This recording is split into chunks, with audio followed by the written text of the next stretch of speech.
on peut dire que de nos jours, nous sommes tous, à un moment donné, avons été confrontés à l'intelligence artificielle. Voilà, nous, sur le campus, nous voyons des rapports de stage, des mémoires, même des exposés générés par l'intelligence artificielle. Voilà, donc je pense que c'est la bonne tribune comme ça pour nous chrétiens de comprendre et de savoir quelle attitude nous devons avoir lorsque nous sommes en face de l'intelligence artificielle. Et c'est ce thème qui va être, sera animé par nos deux conférenciers, que sont M. Sondo Théodore et Koumbani Atias. Je n'ai vraiment pas besoin de les présenter parce que vous les connaissez déjà très bien. Voilà, ils pourront venir en tour de rôle et intervenir. Ils vont d'abord donner leur communication et par la suite, nous allons ensemble interagir à travers la seconde phase qui sera dédiée aux questions-réponses. Donc, sur ce, je vous demande de bien prendre note. Voilà, et déjà de préparer vos questions. Voilà, pour que les échanges soient fructueux et fluides. Sur ce, je vais demander à ce Koumbani de venir introduire. Merci. Bonjour, chers frères et sœurs. Bonjour. En tout cas, nous sommes très heureux de vous accueillir ce matin.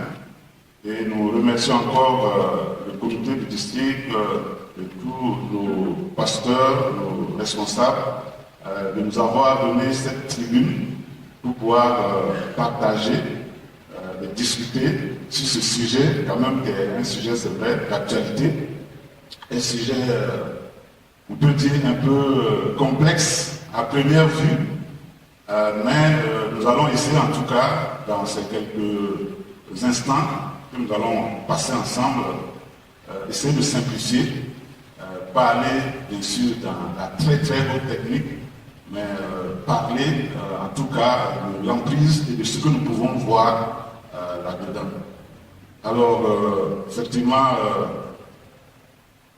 pour parler de la présence de l'intelligence artificielle dans la vie, elle est effective, même si vous l'ignorez, en fin de compte, elle est là. Elle se manifeste de plusieurs manières, peut-être même parfois insoupçonnées. Mais ce qu'il nous faut, c'est effectivement de voir l'emprise de cela. Vous voyez déjà les vidéos qui sont truquées. Je pense qu'on pourrait passer certaines vidéos ici, que ce soit sur les réseaux sociaux. Vous allez voir des vidéos de voix truquées, si bien qu'on ne peut plus croire en tout cas nos yeux ni nos oreilles. Parce que l'intelligence artificielle, effectivement, influence dans beaucoup de choses. Et même si vous ne vous y rendez pas compte aussi, si vous êtes sur Internet, à regarder des films, à vous promener pour naviguer, rechercher des informations, vous allez voir aussi l'effet de l'intelligence artificielle qui vous traque et de manière intelligente beaucoup de choses. C'est sur Netflix, là où on regarde les films, là où chaque fois vous présentez les films, apparemment, ils correspondent à vos centres d'intérêt, ainsi de suite. Il y a aussi les publicités sur Facebook et autres. Derrière, il y a de l'intelligence également. Et bien sûr, c'est un sujet d'actualité dans la presse. Il n'y a pas un jour, en tout cas dans les médias, où on parle de l'intelligence artificielle. Les grands de ce monde se battent. On connaît bien Elon Musk, pour ceux qui ne le connaissent pas. En tout cas, c'est un technocrate vraiment qui se bat pour un leadership dans ce domaine de technologie avancée. Il y a les Chinois aussi qui ne se laissent pas faire et qui ont une grande longueur d'avance en tout cas dans ce domaine. Et bien sûr, le monde chrétien aussi n'est pas, j'allais dire, indifférent à ces faits. Et la semaine dernière, cette semaine, on va dire, il y a eu le sommet du digital la Fédération des Églises et Missions évangéliques, le sommet digital pour les évangéliques. Et à travers ce sommet, il y a eu des réflexions sur l'intelligence artificielle, mais aussi sur comment est-ce qu'en tant que chrétien, en tant qu'Église, nous pouvons profiter de ces outils pour faire progresser l'Évangile. Donc c'est vraiment un sujet d'actualité et nous allons essayer de passer ces instants à proposer. Donc nous proposons une première partie, première session, où nous allons essayer de comprendre l'intelligence artificielle. C'est une tâche très difficile, mais c'est notre frère Sondo, Théodore, donc il va venir tout à l'heure pour vous donner quelques explications. En réalité, il ne va pas aller forcément dans l'aspect hautement technique informatique. Mais il essaiera en tout cas pour en fait qu'on comprenne c'est quoi exactement quand on parle de l'intelligence artificielle. C'est quelqu'un qui est dedans, c'est quoi, qu'est-ce que cette personne-là, comment ça se fait. Donc Sondo est bien sûr un cadre des impôts, mais également avec une double compétence ingénieur en informatique. Il a à son actif plusieurs développements, il est très actif dans tout ce qui est digitalisation de la fonction publique, on va dire, surtout au niveau des finances et des impôts. Donc il a vraiment une longueur d'avance et il a un bon regard également sur tous ces aspects technologiques. En deuxième partie, moi je viendrai pour aborder un peu quel regard on peut avoir en fait à partir de la Bible. Donc quelle attitude peut-on proposer? Donc je vous proposerai quelques points en tout cas à discuter, à partager pour vous aider à aborder cet aspect de manière correcte. Et nous voulons terminer une troisième session par des ateliers de démonstration.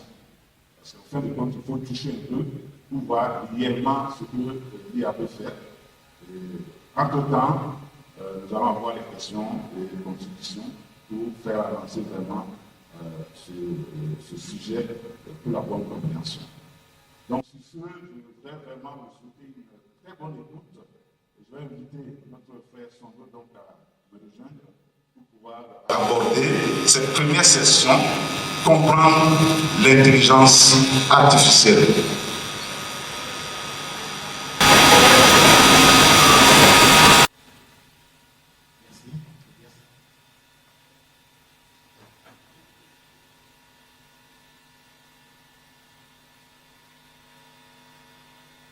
Bonjour à toutes et à tous. Bonjour à toutes et à tous. Merci Samirassi. Alors donc, comme l'a dit le frère Athias, on va aborder l'intelligence artificielle. On va essayer de faire ça de façon simple. Donc, vous allez voir que les questions techniques, les notions techniques vont être peu ou pas abordées. Mais l'essentiel, c'est de faire comprendre comment ça fonctionne. C'est surtout ça qui est le but recherché à travers cette communication.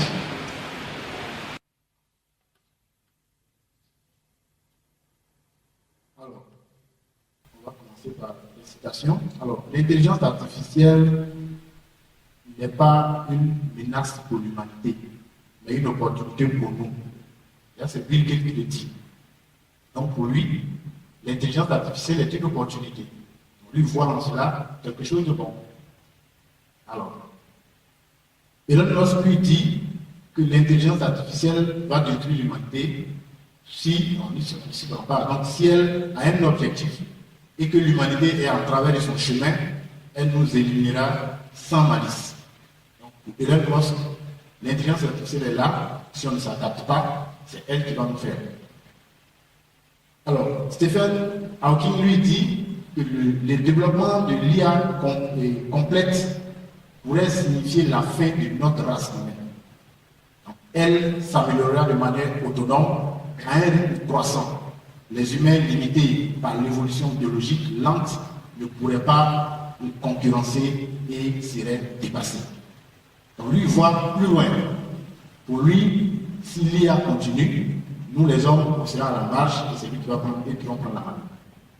Donc, il y a beaucoup de choses qui se disent sur l'IA, beaucoup de de réflexion sur l'IA et ça fait couler beaucoup d'encre, comme l'a dit Abdias, cette actualité, au regard de ce qu'on attend de cette IA-là et aussi des inquiétudes que ça suscite. Alors, qu'est-ce que l'IA? L'IA, c'est quoi? Donc, on va essayer donc ensemble de voir qu'est-ce que c'est d'abord et comment ça fonctionne. Donc, le plan que je vous propose, en 4 points. Donc, premièrement, nous allons voir d'abord un peu d'historique. On va faire un peu d'historique de l'IA, comment ça a commencé. Et après, on va voir la définition du fonctionnement de l'IA. Ensuite, on verra un peu les domaines dans lesquels l'IA est utilisée et on verra les avantages et les risques que l'IA donc comporte. Alors, un peu donc d'histoire. Il faut dire que l'IA a commencé dans les années 50. Donc déjà, dans les années 50, on parlait d'intelligence artificielle déjà. Et la première personne, c'était pas forcément la première, mais la personne qui a émis une réflexion certaine sur l'IA, c'est Alan Turing. Il a écrit un livre, donc son livre c'est intitulé Computing Machinery and Intelligence. Et dans ce livre-là, il s'est posé une question. Est-ce que les machines peuvent penser? Donc c'est là qu'est partie la chose. Est-ce que les machines peuvent penser? Et dans cette réflexion, il s'est demandé est-ce qu'on peut faire, est-ce que les ordinateurs peuvent se comporter comme des humains, peuvent réfléchir comme des humains, peuvent poser des actes comme des humains. En fait, c'est ce qui était caché derrière cette question-là. Et donc, il a mis en place ce qu'on a appelé le test de Turing. C'est un jeu d'imitation. Et le test de Turing consistait à quoi? Il a mis en place un système, en fait, un scénario où une personne humaine s'adresse à 2 personnes. Et parmi ces 2 personnes, il y a un ordinateur et une personne humaine. Donc, il pose la question et les deux doivent répondre. L'ordinateur doit répondre, l'homme également doit répondre. Donc, si la première personne qui pose la question n'est pas capable de faire la différence entre les réponses de la machine et de l'homme, ça veut dire que les machines sont capables de réfléchir comme l'homme. C'est à cette conclusion-là qu'il est parvenu. Donc, il a fait la démonstration que les machines ont une capacité, si on leur donne cette capacité-là, de faire penser comme les hommes. Donc, c'est de là qu'est partie cette notion. Alors, il y a eu après cette étape-là, il y a eu la conférence de Dartmouth en 56. Et cette conférence-là a réuni une vingtaine donc, de chercheurs, de scientifiques qui ont réfléchi sur la question. Et alors, eux, ils avaient pour objectif de réfléchir sur la possibilité de modéliser l'intelligence humaine grâce à la technologie. Donc, ils se sont réunis pour voir comment est-ce qu'on peut modéliser, comment est-ce qu'on peut prendre l'intelligence humaine pour la faire marcher avec la technologie. Donc, c'était là le but qui était de chercher à travers cette conférence. Et ils ont relancé les recherches sur les machines pensantes, les machines intelligentes, puisque Hawking avait déjà lancé donc, le concept, ils ont donc lancé donc, les recherches en la matière. Et c'est à partir de cette conférence-là que le terme intelligence artificielle est né. C'est la première fois que le mot a été utilisé. Et d'ailleurs, c'est l'un de ces conférenciers qu'on appelle John McCarthy qui a donc proposé cette notion d'intelligence artificielle. Après la conférence de Dartmouth, il y a eu les années 60-70 qui ont permis donc de voir les premiers progrès en matière de programmation. Donc les premiers programmes, les premiers langages donc, de programmation de l'IA ont été découverts, ont été mis en place donc, à cette époque-là. Il y a également eu le premier système expert qu'on appelait DENDRAL en 1965. Alors un système expert, c'est un système qui est spécialisé, donc qui est capable d'imiter donc, la réflexion humaine d'un spécialiste dans un domaine bien précis. Donc ça veut dire qu'ils ont mis en place un système qui était capable de réfléchir comme un expert dans un domaine bien précis. Et là, DENDRAL avait donc pu, avec l'intelligence artificielle, donc, pu déterminer les formules donc, chimiques certains matériaux qui n'étaient pas connus. Donc avec ça, ils ont pu découvrir donc, la formule chimique de ces matériaux-là. Donc à partir donc, de ça, donc il s'est comporté comme un expert dans le domaine de la chimie. Et il y a eu l'année 1980, il y a ce qu'on a appelé l'hiver de l'IA. L'hiver de l'IA, c'était la période de Pachmer, comme on peut dire ici. Donc il y a eu un recul donc, de l'innovation en matière d'IA. Et il y a eu vraiment beaucoup de scepticisme. Donc les gens étaient vraiment sceptiques vis-à-vis de l'IA. Et cela au regard des résultats qui étaient peu satisfaisants, puisque les résultats n'étaient pas vraiment à la hauteur des attentes des gens. Donc les gens ont commencé à avoir un peu donc, de recul, et puis bon, on n'était plus beaucoup plus confiants en l'IA. Donc il a traversé, comme on dit, le désert pendant cette période-là.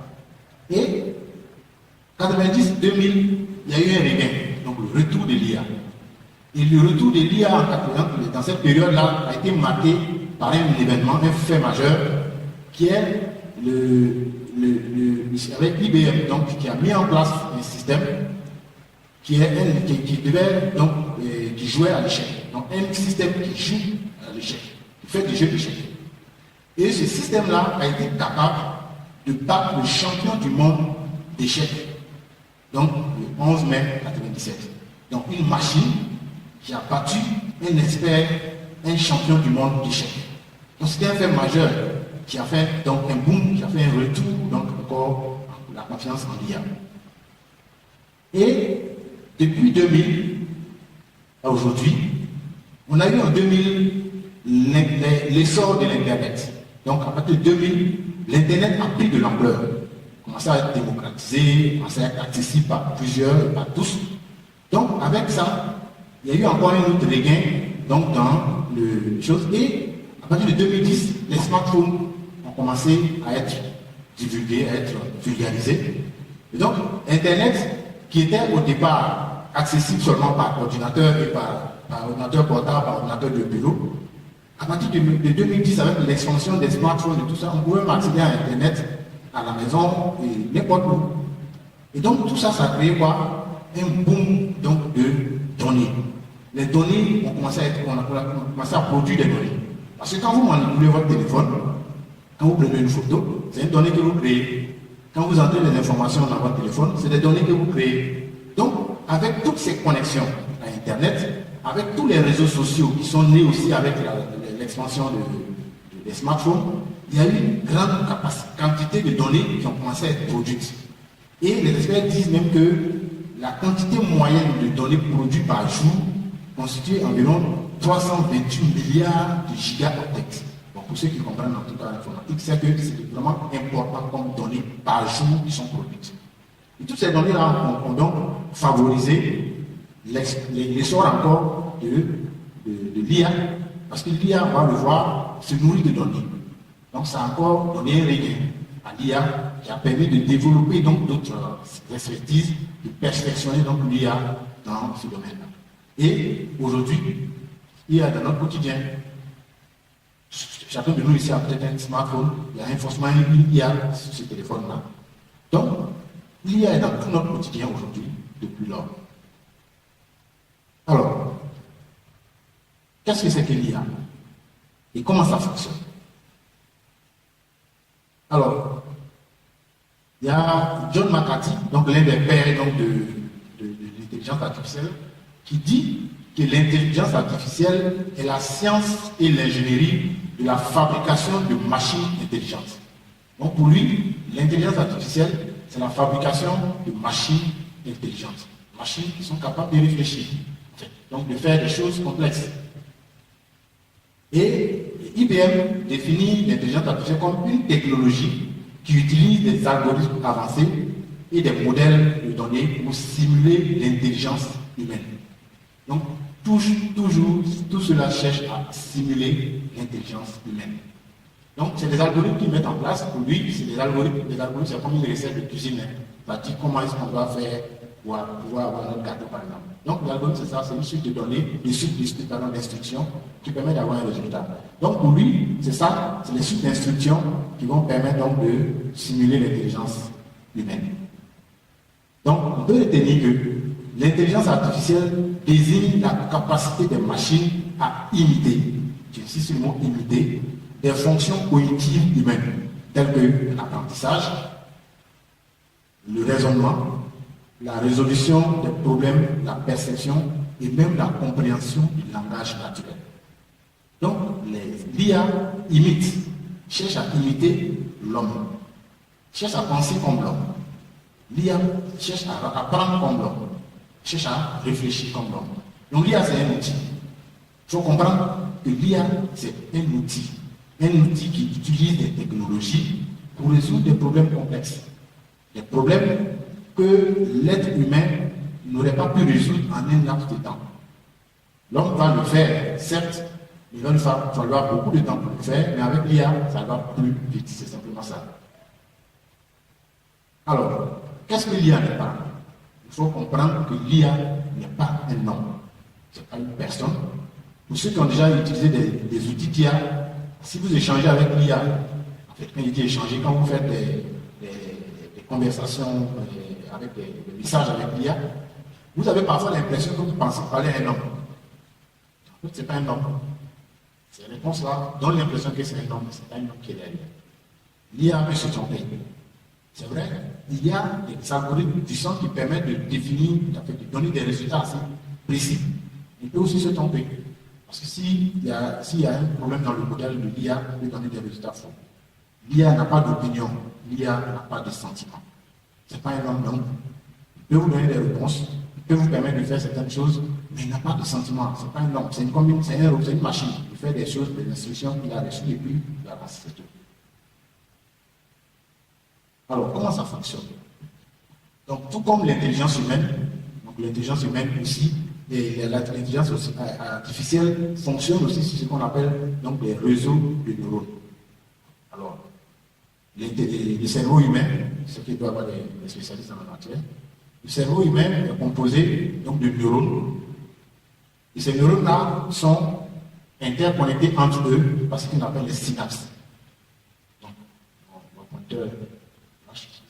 Donc, si on regarde là, vous voyez que donc, on a les petits ronds là sur le cerveau là qui constituent ce qu'on appelle donc les neurones. Et les traits qui les relient, c'est les synapses. Et la même chose, c'est ce que l'intelligence a recopié. Si vous regardez à côté, sur l'image de droite, c'est une représentation de l'intelligence artificielle. Il y a aussi des neurones. Donc les ronds là sont des neurones. Et puis les traits qui les relient, c'est ce qu'on appelle des connexions pondérées. Donc ils jouent le même rôle que les synapses là, qui permettent d'interconnecter les neurones. Donc c'est comme ça qu'ils ont imaginé ça. Et avec l'intelligence artificielle, donc c'est un ensemble de réseaux de neurones qu'ils ont mis, des couches de réseaux de neurones, donc des neurones qui sont interconnectés entre eux, mais on a fait plusieurs couches en fonction des besoins pour pouvoir fonctionner. Donc il a calqué, imité, donc le cerveau humain. Alors, donc l'IA, il apprend comme un homme. L'IA apprend.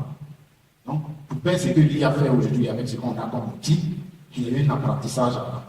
Il a appris à faire ça. Il n'a pas commencé comme ça. Donc, il apprend. Et comment se fait cet apprentissage-là? Il y a 4 façons d'apprendre.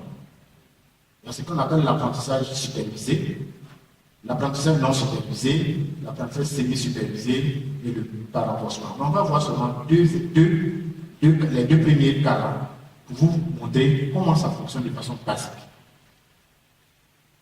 Alors, l'IA, c'est comme un enfant à la maternelle.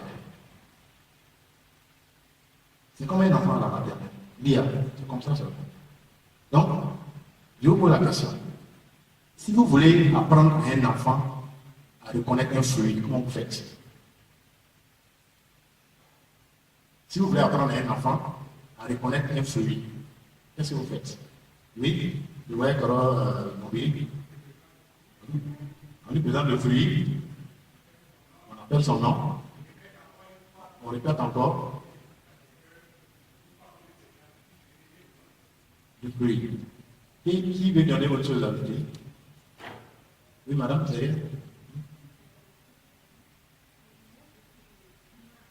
l'image du fruit. C'est le mollet du fruit. C'est exactement comme ça que l'IA fonctionne. Comme un enfant. Donc, quand on montre l'enfant, le fruit à l'enfant, on lui montre deux fruits différents, on dit, quand on dit étiquetage, ça veut dire qu'on lui dit, ce fruit-là s'appelle pomme, ce fruit-là s'appelle mangue. Et on répète. L'enfant, il va finir par quoi? Quand il va voir la mangue, il va retenir les éléments caractéristiques de la mangue. Une mangue est ronde, avec une mangue peut être jaune, peut être verte. Il retient ces éléments caractéristiques-là. Et après, quand vous lui montrez une mangue, même si ce n'est pas la même mangue que vous lui avez montré, quand il va vous lui montrer la mangue, il sait que c'est une mangue. C'est comme ça qu'il y a fonctionné également. Donc, comment ça fait? Ça se passe avec l'IA. Alors, donc ce symbole-là, c'est le symbole de l'IA. Alors, on lui montre des données, des images. Dans le cas où on veut lui faire apprendre des images. On lui montre une image, ça c'est un chat. Donc, c'est étiqueté chat. Et à la sortie, on doit lui donner comme réponse chat. Après, on lui montre une autre image. Ça, c'est pas un chat. Donc, il doit retenir que c'est pas un chat. Donc, on lui fait passer des données comme ça en grande quantité. Ça, c'est un chat. Ça, c'est pas un chat. Ça, c'est un chat. Ça, c'est pas un chat. Et c'est étiqueté comme ça. Donc, il va apprendre à reconnaître les caractéristiques d'un chat. Les oreilles sont pointues, il a un museau, il a des poils, il a des yeux bleus, il a une queue. Et même quand vous lui montrez des chats dans différentes positions, de différentes couleurs et tout ça, il va finir par retenir les caractéristiques qui sont communes à ce chat-là. Et donc, après, on fait l'évaluation. Pour l'évaluer, on va lui envoyer des images qu'il n'a pas vues à l'entraînement. Donc là, on lui envoie une autre image de chat, une poule, une autre image de chat, et de chien, un chien, pardon, et puis une autre image de chat, mais dans une autre position. Dans la première image en haut, c'était un chat ici, et là on a un chat qui fait karaté. Donc, on lui envoie ces images de chat là. Mais comme il a appris à savoir qu'il y a un chat, un museau, a des oreilles longues, a des chats, il va garder ça à l'esprit. Et les réponses qu'on attend en lui donnant ces images là, c'est quoi? C'est que la première image c'est un chat, la deuxième c'est pas un chat, la troisième c'est pas un chat, la dernière image c'est un chat. Donc, on les teste pour voir les réponses qu'il a données. Il a donné chat. Donc, on dit ça c'est bon. Il a donné autre. Deuxième chose, il dit c'est autre. Il dit c'est bon. Deuxième chose, il dit chat. Non, c'est pas bon. C'est trompé. La dernière, il dit c'est un chat. Ok. Donc, lui apprend. Et dans son apprentissage, il peut se tromper. Donc, on va reprendre l'entraînement. Comme il n'a pas bien maîtrisé, on va repartir encore. On va lui donner des données encore, qui repère encore des caractéristiques. Par exemple, sur le dernier là, celui du milieu là, il a dû confondre le chien là avec un chat à cause de la façon dont ils sont. On ne pas encore, on apprend encore, jusqu'à ce qu'il soit plus ou moins précis. Donc c'est comme ça, c'est comme ça. Et c'est comme ça que l'enfant apprend. On lit avec combien d'enfants. Et quand on parle maintenant, ça, ce qu'on a vu, c'était l'apprentissage supervisé. Supervisé, ça veut dire qu'on l'apprend sous le contrôle de quelqu'un. Et l'enfant aussi, c'est comme ça. On le fait apprendre sous le contrôle de quelqu'un. Mais l'apprentissage non supervisé, il apprend tout seul. Et c'est comme un enfant qui apprend à manger des fruits tout seul. Donc, dans ce cas-là, on donne à l'enfant un panier de fruits. On dit, bon, débrouille-toi et puis tu vas classer les fruits là. Tu vas déterminer quel fruit et quel fruit. Donc, l'enfant va s'asseoir, il va recouper les fruits qui se ressemblent là. Ça, non? Il va prendre les fruits, mangue là, mangue là, se ressemblent. La couleur peut-être qui est différente, mais la forme, c'est la même, je les mets ensemble. Il prend les ananas, il les met ensemble. À la fin, l'enfant aura compris par lui-même que ça, même si on n'a pas le nom, il sait que ça là, c'est des fruits qui sont les mêmes. Ça, c'est le même fruit. Ça, c'est le même fruit. Ça, c'est le même fruit. Et comme ça qu'il y aussi fonctionne. On va lui donner une masse de données, sans lui dire c'est quoi. On lui envoie la quantité de données là. Ça, c'est, on envoie des chats, des chiens, des trucs. Et on lui dit pas quels sont ces. Et c'est lui-même qui va faire ce travail-là. Il va apprendre lui-même à classer les chiens. Donc il va regrouper. Donc il regroupe ici deux, il se met les chiens là, il met la poule qui est différente et le chien qui est différent. Donc il apprend à classer lui-même sur la base des données qu'on lui donne. Donc ça c'est l'apprentissage non supervisé. Et c'est comme ça, et c'est des algorithmes qui sont derrière, comme on dit, c'est des programmes qui sont derrière qui permettent à cette IA-là de pouvoir apprendre. Et comme ça, quand vous allez par exemple sur les outils qui permettent de générer des images, quand vous dites dessinez-moi un chien, comme il a appris avec l'entraînement, c'est beaucoup d'heures d'entraînement. Hein. Comme il a appris avec l'entraînement à reconnaître les caractéristiques d'un chien, il les met ensemble et puis vous propose une image de chien. Simplement. Donc c'est sur la base de ce qu'on lui a fait apprendre qu'il fait ça. Alors, je ne voulais pas parler de ça, mais je vais le brosser rapidement. Pour ceux qui sont un peu techniciens, l'IA est liée à deux notions qui lui collent la peau. On parle de machine learning et de deep learning. Là, je vais aller très vite là-dessus. Alors, comme on l'a dit, l'intelligence artificielle, c'est le domaine de créer donc des machines qui sont capables d'accomplir des tâches humaines. Mais il y a le machine learning qui a la capacité à apprendre sur de nombreuses données. Donc, le machine learning permet d'apprendre. Donc, on a vu, il apprend seul.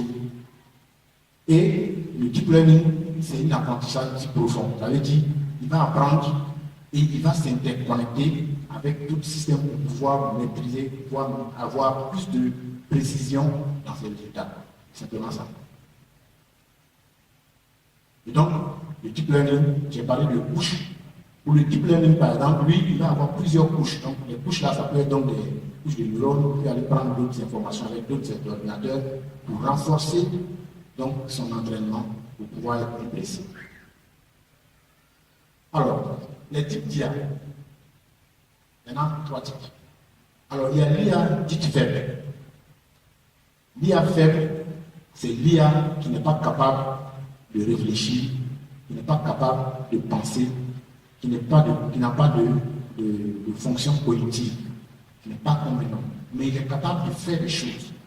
Il peut faire des tâches extraordinaires, mais il ne peut pas réfléchir comme un homme. Il ne peut pas avoir des sentiments comme un homme. Il ne peut pas penser comme un homme. Et c'est cette IA aujourd'hui qui est en vogue. Donc toutes les IA qu'on croise aujourd'hui, quand bien même ils font des choses extraordinaires, ils sont tous que des IA qui sont faites. Maintenant, il y a une autre IA qui est l'IA forte. L'IA forte, c'est l'IA, donc l'intelligence artificielle, qui est capable non seulement de faire des tâches, parce que la première IA qui fait là est spécifique. Il ne peut pas faire toutes choses à la fois. Quand même aujourd'hui, il y a des IA qui font beaucoup de choses, mais l'IA forte et généraliste, ça dit que c'est l'IA qui est capable de faire tout dans tous les domaines, qui est capable de réfléchir comme un homme, d'avoir des pensées, des sentiments comme un homme. Donc, ça dit que c'est une IA comme, mais plus intelligent que l'homme, parce que lui, il est plus rapide en termes de traitement. Mais cette IA-là n'est pas encore effective. On n'a pas encore l'IA forte pour le moment. Mais les experts disent que d'ici 2045, on pourra atteindre l'IA forte. Et moi, je pense même qu'avec l'évolution des choses, c'est possible même qu'avant 2045, là, on ait l'IA forte. Parce qu'il y a le domaine évolue très vite. Donc, c'est cette IA forte-là. Mais là encore, ça, on arrive encore par rapport à ce qu'ils attendent. Maintenant, ça, c'est l'IA super intelligence artificielle. La super intelligence artificielle, c'est l'IA qui est supérieure à un homme. C'est-à-dire qu'il peut faire plus qu'un homme. C'est-à-dire que c'est une IA qui est carrément au-dessus des capacités humaines. Et dans l'introduction, j'ai parlé, il y a Stephen Hawking qui a fait le cas. Et c'est de ça qu'il parle en fait. Parce qu'on aura une IA que l'homme ne peut pas concurrencer. Parce que c'est là au-dessus de nous. Complètement au-dessus de nous. Et cette IA-là, c'est encore vraiment une science-fiction. Mais rien n'est moins sûr avec ces domaines-là. Voilà, donc on a un danger qui nous guette, en fait. Maintenant, de manière générale, l'IA fonctionne pour mettre son fonctionnement basé sur quelques étapes. Je vais passer rapidement. Alors, pour fonctionner, il faut d'abord traiter les données là, les corriger. Maintenant, il faut maintenant faire l'entraînement, comme on l'a vu avec en haut là. Il lui fait donner les données, il s'entraîne avec ça.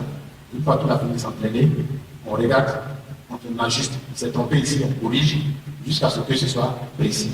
Et quand c'est précis, on met en production. On peut donner ça maintenant, on met dans les ordinateurs qu'on a dans notre téléphone. Et après ça, on améliore. Donc, c'est quelques étapes. On collecte les données, on traite les données, on fait entraîner le programme avec les données là jusqu'à ce qu'il soit précis.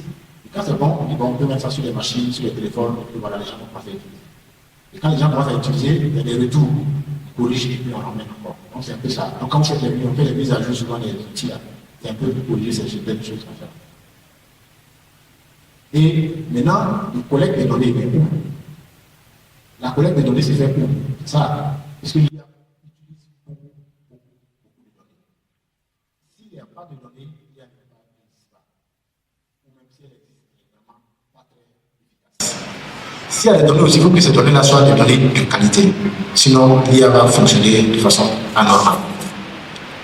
Maintenant, les sources de données là, ça provient des données libres. Donc quand sur Internet, vous avez les sites web qui publient des articles. Vous avez Wikipédia, qui donne des définitions de plusieurs choses de domaine. Il y a des forums qu'on utilise sur Internet. Il y a des publications scientifiques également. Donc toutes les publications qui sont faites mais qui n'ont pas de licence, elles sont libres, accessibles. Ils utilisent tout ça. Il y a des données propriétaires. Donc, celui qui fait l'IA peut utiliser ses propres données. Tout comme il peut se référer à les données d'autres personnes, mais qui l'utilisent sous licence. Il peut prendre les données de propriétaire de quelqu'un, mais paye les données. Tout comme il y a les données utilisateurs. Les données utilisateurs, ce sont les données que nous entrons. Quand on va maintenant en train de prendre une photo, ça c'est une donnée qu'elle est en train de créer. Donc, les données qu'on entre quand on se connecte sur un site, on met notre nom, on met tout ça là, ce sont les données qui sont collectées. Donc, quand on va sur les sites, il faut faire attention aussi pour donner comme mail. Et puis, très souvent, on demande des cookies. Quand les cookies là, c'est les petits programmes qui sont installés qui collectent les données sur votre comportement. Et après, quand vous allez sur un site, vous êtes étonné de voir que vous voyez qu'il vous a proposé des choses auxquelles vous avez déjà fait accès il y a longtemps. Donc, c'est tout ça là qu'il y a. Et sur la base des informations qu'il a collectées sur votre comportement. Donc, nos données qu'on utilise sur Internet sont des sources de données potentielles pour le fonctionnement de l'IA. Il y a les objets connectés. Aujourd'hui, on a des montres connectées, on a des caméras de vidéosurveillance qui sont un peu partout. Pour certaines de ces données-là sont utilisées aussi dans le fonctionnement de l'IA. Les données satellitaires et tout ça. Alors, les domaines dans lesquels l'IA est utilisée. On en a beaucoup. D'abord, l'IA au quotidien. Au quotidien, sans être expert en quoi, on a quand même accès à l'IA. Sur nos téléphones, on a l'assistance vocale. Donc, pour ceux qui ont un téléphone Android, il y a Google, il y a l'assistant Google. Il y a un truc avec un micro là. Puis tu fais OK Google, il te parle. Mais Google, fais-moi ça. C'est l'intelligence artificielle qui est derrière. Pour ceux qui utilisent les iPhones, c'est Siri. Siri, fais-moi ça. C'est une intelligence artificielle qui est derrière. Alexa, ça c'est pour ceux qui sont à ça, c'est l'assistant de Amazon. Donc, on a ça déjà sur nous. On a aussi la reconnaissance faciale. Donc, les téléphones, là, on fait comme ça pour déverrouiller, ou bien on met le pouce pour déverrouiller. Les intelligences artificielles qui est derrière. On a la navigation. Aujourd'hui, c'est devenu un peu à la mode. Quand on voit ton GPS là, ça va, c'est l'intelligence. Parce que l'intelligence artificielle va faire quoi? Quand vous lui donnez la police, là où vous l'avez, il va calculer le trajet là. C'est l'IA qui fait ça. Il fait des recalculs. Vous allez voir que si vous avez utilisé déjà, quand vous trompez les chemins, il vous dit d'aller à gauche, vous allez à droite. Il va faire beaucoup. Mais il va recalculer encore, il va vous proposer un autre itinéraire. C'est l'intelligence artificielle qui est derrière ça.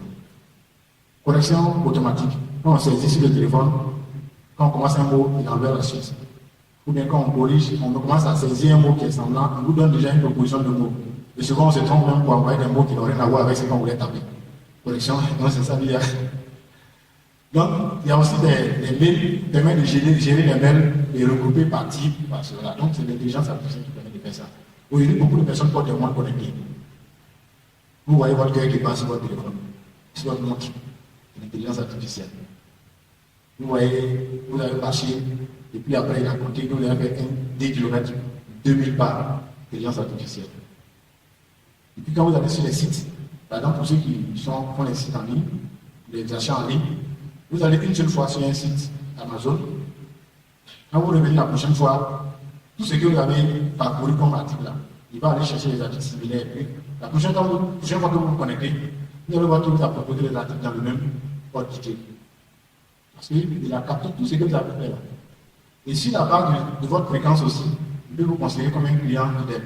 Tu viens passer une fois. Donc, toutes ces données-là, il les prend ensemble et il essaie de faire donc un capture pour catégoriser les clients, pour faire donc des propositions. C'est la même chose sur YouTube. Si vous regardez une vidéo de quelqu'un une fois, quand vous revenez, vous avez l'impression que vous êtes abonné à son truc. Les films, la suite là, les vidéos que vous avez regardées de cette personne vont commencer à venir dans l'accueil. C'est l'intelligence artificielle. C'est la même chose pour Netflix. Dans le domaine de la médecine, l'IA est utilisée pour faire des diagnostics assistés.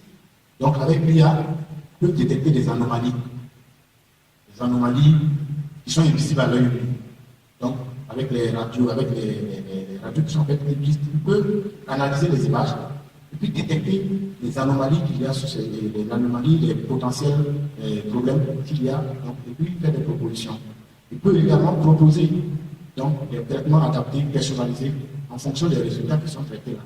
Il peut proposer aux médecins donc, de faire donc, des traitements adaptés. L'IA a également accéléré donc, la recherche de la découverte donc, de nouveaux médicaments. Il y a des robots chirurgicaux aujourd'hui qui permettent donc de faire des interventions. Donc ces robots-là permettent donc de donner le type d'intervention qui convient dans la situation et qui permettent donc de faire des interventions sur les malades. On a quelques outils, donc là je cite deux outils seulement. Mais ces outils-là, ces domaines bien précis, là, sont des outils qui sont très, à cause de la sensibilité, qui ne sont pas accessibles au grand public. Donc vous allez chercher ça, je ne sais pas si vous allez même pouvoir avoir accès à ces outils-là. Dans le domaine de la finance, l'IA permet donc d'identifier plus facilement donc, les opportunités. Donc pour ceux qui font du trading, ceux qui sont sur la bourse, les choses. Donc ça permet donc de faire de chercher les opportunités et puis d'exclure donc les opérations à risque. Également, ça permet de faire de la prévention contre la fraude. Également, on peut avoir des conseils assistés pour faire des choix donc, dans le domaine de la finance. Et il y a quelques outils, donc vous avez IA Fraud Detection qui permet de détecter les fraudes. Vous avez donc Kensho qui est une multinationale allemande et britannique qui permet donc, à travers donc, ces données qu'il a là, de détecter les fraudes et tout ça. Power BI qui est un outil d'analyse des données, permet donc d'analyser les données pour prendre des décisions. Donc dans la logistique et le transport, donc aujourd'hui avec l'IA, on peut optimiser donc, la chaîne d'approvisionnement, donc on peut prédire donc, la demande et puis voilà, adapter notre offre en fonction de la demande, anticiper donc, les besoins donc, des clients. Il y a également les voitures autonomes aujourd'hui et les drones de livraison. Donc aujourd'hui avec l'IA, on peut faire donc, il y a des machines autour, il y a des voitures, aujourd'hui des voitures qui roulent sans chauffeur. Il y a des drones qui permettent donc de livrer. Amazon utilise déjà ces choses-là. Donc ce qu'il y a de Amazon, on permet donc de faire, de gérer donc la logistique. Vous avez Tesla Auto, qui est un outil de Tesla, donc c'est des voitures en fait, et il y a Waymo de Google, qui lui est qu'on appelle un chauffeur assisté, donc permet donc de faire la conduite assistée en fait. Dans le domaine de l'éducation, il y a des outils qui permettent donc de personnaliser, donc de faire des programmes sur mesure pour les enfants, donc proposer des exercices personnalisés. Il y a également la possibilité de faire des recherches documentaires sur des documents volumineux. Donc avec ça, il y a l'apprentissage et l'amélioration de la linguistique. Aujourd'hui, il y a beaucoup d'IA qui vous permettent, quand vous commencez, vous pouvez améliorer vous pouvez faire une phrase, vous demandez à une IA de corriger la phrase pour vous. Là, vous enlevez toutes les fautes de grammaire, d'orthographe et tout ça, vous la renvoyez. Donc, il y a aussi la détection de plagiat. Je crois que le docteur a fait le cas de ça. Donc, il y a des outils qui permettent de faire ça. Par exemple, le ChatGPT aujourd'hui, c'est l'un des meilleurs dans le domaine, permet donc de corriger les tests, permet de faire même des plans. Et c'est malheureusement ça qui est le problème parce que les gens utilisent les mal. Quelqu'un qui va par exemple sur ChatGPT pour demander de l'aide pour par exemple traiter un document, il va prendre tout ce que ChatGPT lui envoie et colle sans même corriger. Alors que j'ai dit que l'IA peut se tromper. Donc, il peut vous envoyer des réponses, mais qui comportent des anomalies, des erreurs. Malheureusement, c'est ce que les gens font. Ils vont demander quelque chose, ils prennent sans analyser, colle. Et donc, il y a par exemple Turnitin là, qui permet donc de détecter les plagiats. Le Dialogo, c'est un outil qui permet d'apprendre les langues. Avec Dialogo, par exemple, vous pouvez apprendre l'anglais ou d'autres langues. Pour proposer un programme de conversation en anglais et puis après, il va parler l'anglais. Donc, dans le domaine de l'architecture aussi, l'IA permet donc d'automatiser les tâches répétitives, de moderniser, et ainsi de suite. Donc, avec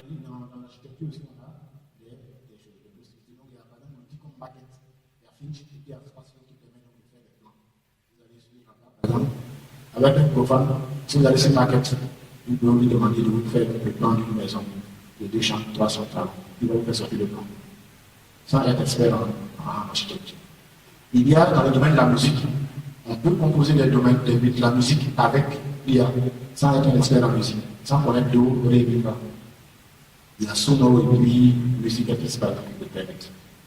Dans le domaine de l'art, on a la possibilité donc de générer des œuvres d'art, de créer des images à partir du test. C'est-à-dire vous allez, vous prenez un outil qui vous dit je veux une image de comment on appelle, un ciel bleu. C'est votre imagination. Je veux une image avec un ciel bleu, avec une maison dans une prairie. Là, vous envoyez ça. Vous lui donnez la description de ce que vous voulez comme image, il va vous créer l'image. Et tout ça, c'est sur la base des apprentissages qu'il a fait. Par exemple, ça, c'est un tableau, c'est une œuvre d'art, le portrait d'Edmond Bellamy, en 2018, qui a été créé par l'IA. C'est une œuvre d'art. Ça, c'est placé œuvre d'art, mais ça a été créé par l'IA. Donc, ça fait facile, quoi. Alors, donc, on a Midjourney, et puis DALL-E, et puis Image FX, qui vous permettent de créer des images. Il suffit de dire textuellement ce que vous voulez. Et puis, quand vous n'êtes pas d'accord avec, s'il a fait une proposition qui n'est pas bon, il vous demande si vous êtes satisfait. S'il n'est pas satisfait, vous ajoutez encore des détails, il peut encore régénérer l'image jusqu'à ce que vous soyez satisfait. Et, pour terminer dans le domaine, il y a le domaine de l'étude publique. Le domaine de l'étude publique, il y a l'IA là-bas. On peut utiliser l'IA pour traduire donc, la Bible dans d'autres langues, pour faire des analyses de comparaison des textes bibliques. On peut faire des plans de lecture personnalisés. On peut faire les chercheurs aujourd'hui utilisent l'IA pour faire de l'exégèse et de la recherche biologique. Donc l'IA est partout. Et on a Logos, le software, là, si vous y allez, on vous donne toute la plupart de choses. Il y a même le GPT, vous allez pouvoir donner juste une description de ce que vous voulez, et puis vous donne. Il y a une version aussi qui permet de planifier la prière et tout.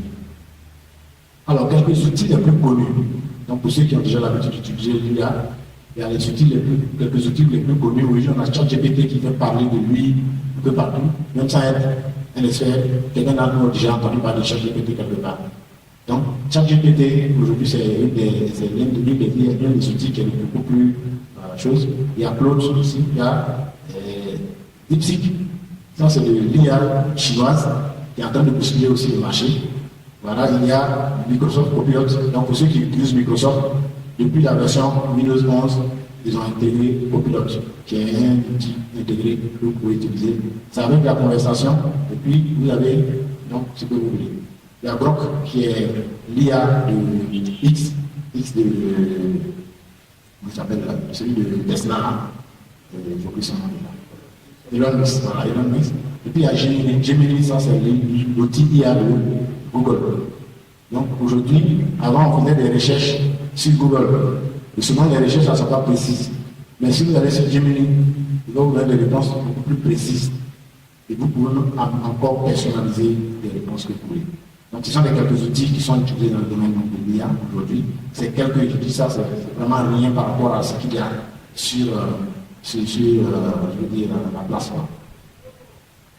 Et puis, on en vient donc aux avantages et aux risques. Alors, les avantages, ça permet aujourd'hui d'automatiser les tâches répétitives. Donc, ça permet de gagner du temps. Donc, quand vous prenez par exemple dans le domaine de l'industrie, aujourd'hui, il y a beaucoup de tâches répétitives qui sont automatisées avec l'IA. Même dans certains milieux, comme je parle de l'architecture, il y a des domaines, il y a des tâches qu'on fait manuellement, qu'on peut aujourd'hui, donc on peut se passer, l'IA peut faire ça pour nous. Il y a la précision et la réduction d'erreurs. Donc dans le domaine de la médecine aujourd'hui, avec l'IA, on peut minimiser les erreurs d'analyse, d'interprétation des résultats. On l'aide à la prise de décision dans le domaine de la finance. Donc je dis, vous faites de l'analyse, et puis ça vous fait donc l'aide à prendre des décisions. On peut personnaliser donc les services. Donc la e-commerce aujourd'hui, j'ai parlé tantôt d'Amazon. Aujourd'hui, ils utilisent l'IA pour personnaliser les offres sur les sites. Aujourd'hui, l'administration aussi utilise ce qu'on appelle le chatbot pour pouvoir, donc, toutes les conversations souvent sont prises. Donc, quand vous allez sur un site, il y a ce qu'on appelle le chatbot. Il suffit seulement de demander, c'est comme si vous avez quelqu'un derrière qui répond à vos questions. C'est juste une IA qui a été programmée derrière. Et quand vous posez une question, par exemple, si je veux réserver un site, je veux réserver par exemple un billet d'avion, il vous donne des réponses. Par exemple, il n'y a plus de place par exemple aujourd'hui parce qu'il y a une IA derrière qui permet de faire ça. Et c'est le chatbot que le nom de faire des petits. Aujourd'hui, avec l'IA, tout le monde peut accéder au service. Donc, que vous soyez handicapé ou pas, donc ça vous donne la possibilité d'avoir des services. Alors, les risques. Les risques donc, de perte d'emploi ou de remplacement d'emploi. C'est ça qui fait beaucoup peur à tous ceux qui sont dans le domaine de l'intellectuel. Mais il y a une étude donc, qui a révélé qu'en fait, on va avoir environ 92 millions d'emplois qui vont être soit supprimés, soit modifiés. Mais en même temps, il y aura environ 170 millions d'emplois qui vont être créés. Donc ça se compense plus ou moins, donc ça bascule vers la nouveauté. Et cette même étude a dit que d'ici 2030, 30% de nos compétences-là vont disparaître. Ça, c'est un peu quand même risque, mais ça veut dire qu'il faut s'adapter. S'il est là, si mon métier est menacé, je dois m'adapter. Il faut s'adapter. Il y a le biais de la discrimination. Le biais, ça veut dire que les données on a dit qu'ils s'entraînent sur les données. Donc les données qu'ils utilisent pour s'entraîner là peuvent créer des biais, ça veut dire qu'ils peuvent créer des incohérences dans son traitement.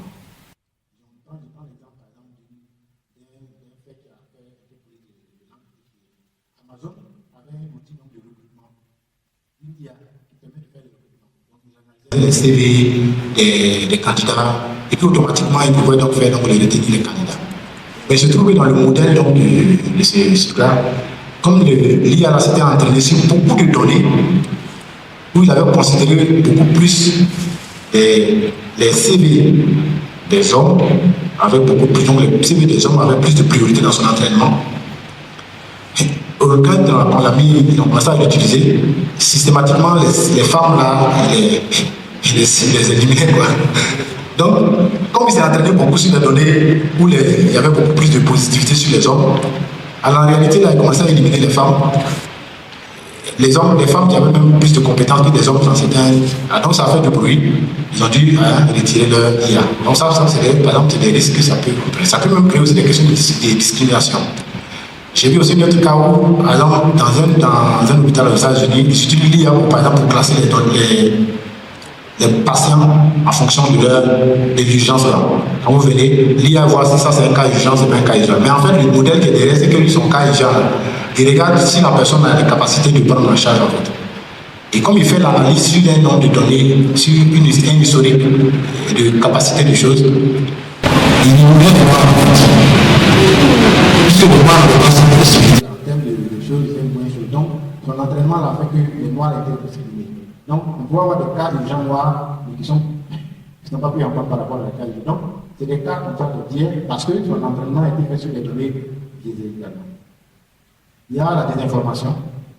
Aujourd'hui, avec l'IA, je peux faire parler le pasteur, le président, il lui dit ce qu'il n'a pas dit. On peut lui faire une vidéo où le président fait ce qu'il n'a jamais fait. Et tellement c'est bien fait, ça ressemble à la réalité quoi. Donc, vous allez voir le pasteur en train de faire des choses, il va danser, c'est pas ça qu'il a fait. Mais c'est l'IA, mais quand c'est fait, c'est tellement bien fait qu'on dit ah, le pasteur a dit ça, le pasteur a fait ça. Mais comme c'est tellement bien dit, ça va commencer à circuler, alors que c'est une fausse information. On peut le faire aussi avec la foi. Ça aussi, c'est donc ça s'applique la désinformation. Et il y a la dépendance et la perte de compétences humaines. Donc on a parlé tantôt de ceux qui vont utiliser l'IA sans discernement. Quand il a besoin de quelque chose, il ne réfléchit plus par lui-même, l'IA. Quand il veut quelque chose, l'IA. Donc finalement, ces compétences-là même les perd parce qu'il les exerce plus. Et il devient dépendant de l'IA. Donc ça, c'est un risque aussi qui est là. Il y a la question d'éthique et de vie privée. Aujourd'hui, quand on a pris le cas de la médecine, est-ce qu'on peut laisser l'IA décider de la vie de quelqu'un? Parce qu'aujourd'hui, l'IA peut aller jusqu'à 10 de tels médicaments qu'il faut donner au patient. Ce cas-là, il est récupérable. Est-ce qu'on peut laisser l'IA aller jusqu'à prendre des décisions pour appuyer quelqu'un? Ça, c'est encore une question d'éthique. La question de vie privée, aujourd'hui, on collecte des données sur nous, souvent sans notre consentement. Dans certains pays, par exemple, la vidéosurveillance, il y en a un peu partout dans la ville, dans les pays. On prend les vidéosurveillance, ils font des analyses d'IA avec, et sur la base de ça, on catégorise les gens en fonction de leur comportement et tout ça. Mais c'est sans leur comportement, est-ce qu'il n'y a pas une question de vie privée derrière? Tout ça, c'est des questions qui se posent. La consommation d'énergie, l'impact de l'homme. Parce que l'IA s'entraîne beaucoup. Et pour s'entraîner, il a besoin de beaucoup de données, mais la puissance des calculs qu'il a là, ça fait que des grands data centers qui consomment beaucoup d'énergie sont mis en place. Et ça aussi, c'est un problème. Il y a la cybersécurité, et les cyberattaques, pardon, et les escroqueries numériques. Les cyberattaquants sont capables de des attaques complexes. Mais il y a aussi la possibilité de faire de l'arnaque numérique. Il y a le cas de, je crois que c'est en Allemagne, un employé qui s'est fait, à qui on a donné un ordre de virement, une IA vocale. C'est-à-dire ils ont cloné la voix de son PDG, et on lui a fait un appel avec cette voix-là pour lui dire de faire un virement à un fournisseur. C'est la voix de son PDG qu'il a entendu. Il a fait le virement. Après, on s'est rendu compte que c'était un IA qui était gagné. La même chose aussi, une visioconférence où ils ont pris une vidéo de notre PDG, cloné la voix, et il était à la visioconférence. Mais c'était en IA. Il a donné des instructions de virement, tout ça. Quand la visioconférence est finie, PDG dit non. Donc, ce sont des complexités comme ça qu'il y a introduit et qui en même temps créent aussi des risques et des dangers pour nous. Donc, l'IA, il faut retenir que c'est un outil, il faut savoir l'utiliser avec discernement. Et là, je ne vais pas aller trop loin, je vais laisser le frère Abdas Coulibaly venir vous donner un peu plus sur l'attitude que nous devons avoir. Merci de votre attention.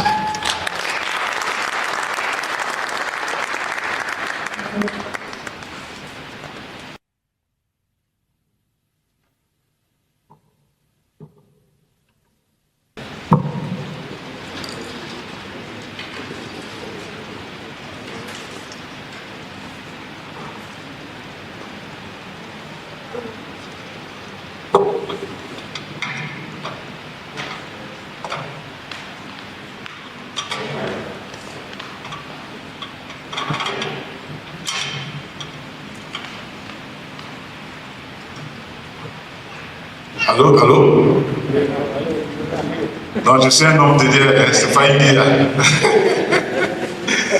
C'est très intéressant, tout ça. Voilà.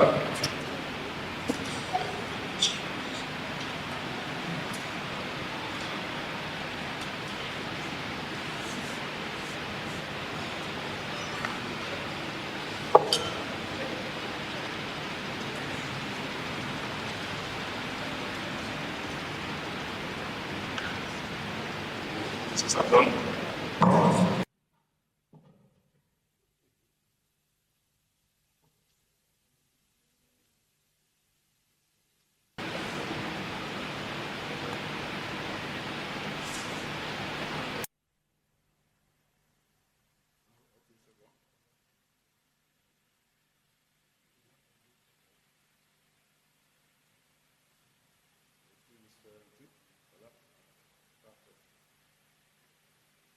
Alors, on va chanter d'abord.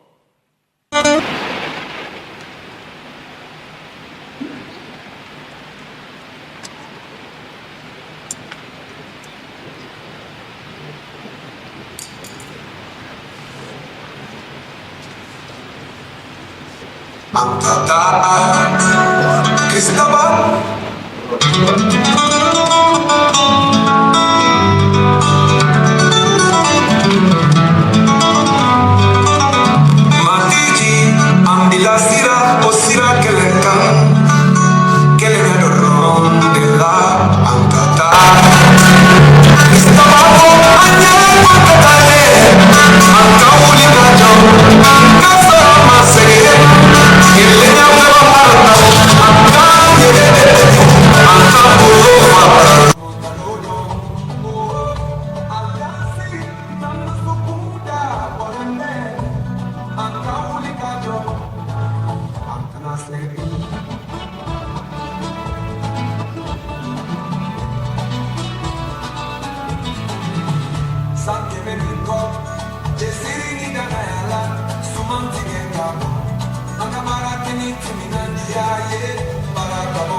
C'est pas moi, c'est pas quelqu'un qui a composé.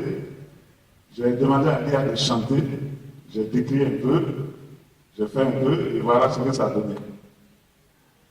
Kéléya Barala, Kéléya Barala, en cas de soudaineté, en polo, Faragnon, vraiment, c'est merveilleux, n'est-ce pas? Ok, on va se tenir debout. Chanter un peu parce que ça fait 1 heure presque qu'on est assis. Avant donc d'aborder ce deuxième volet,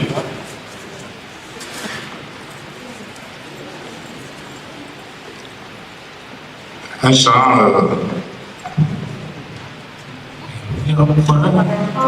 de Dieu comme Jésus. Il n'y a point de Dieu comme Jésus.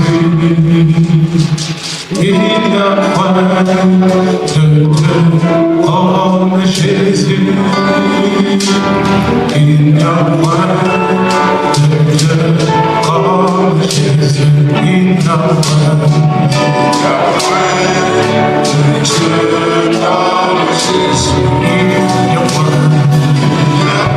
Il n'y a point de Dieu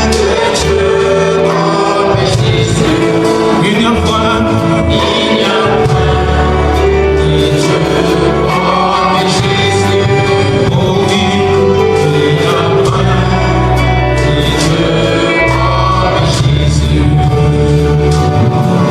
il n'y a point de Dieu comme Jésus. Il n'y a point de Dieu comme Jésus. Il n'y a point de Dieu comme Sauveur. Oh, il n'y a point de Dieu comme le Dieu Tout-Puissant. Il n'y a point de Dieu comme Jésus. Il n'y a point de Dieu comme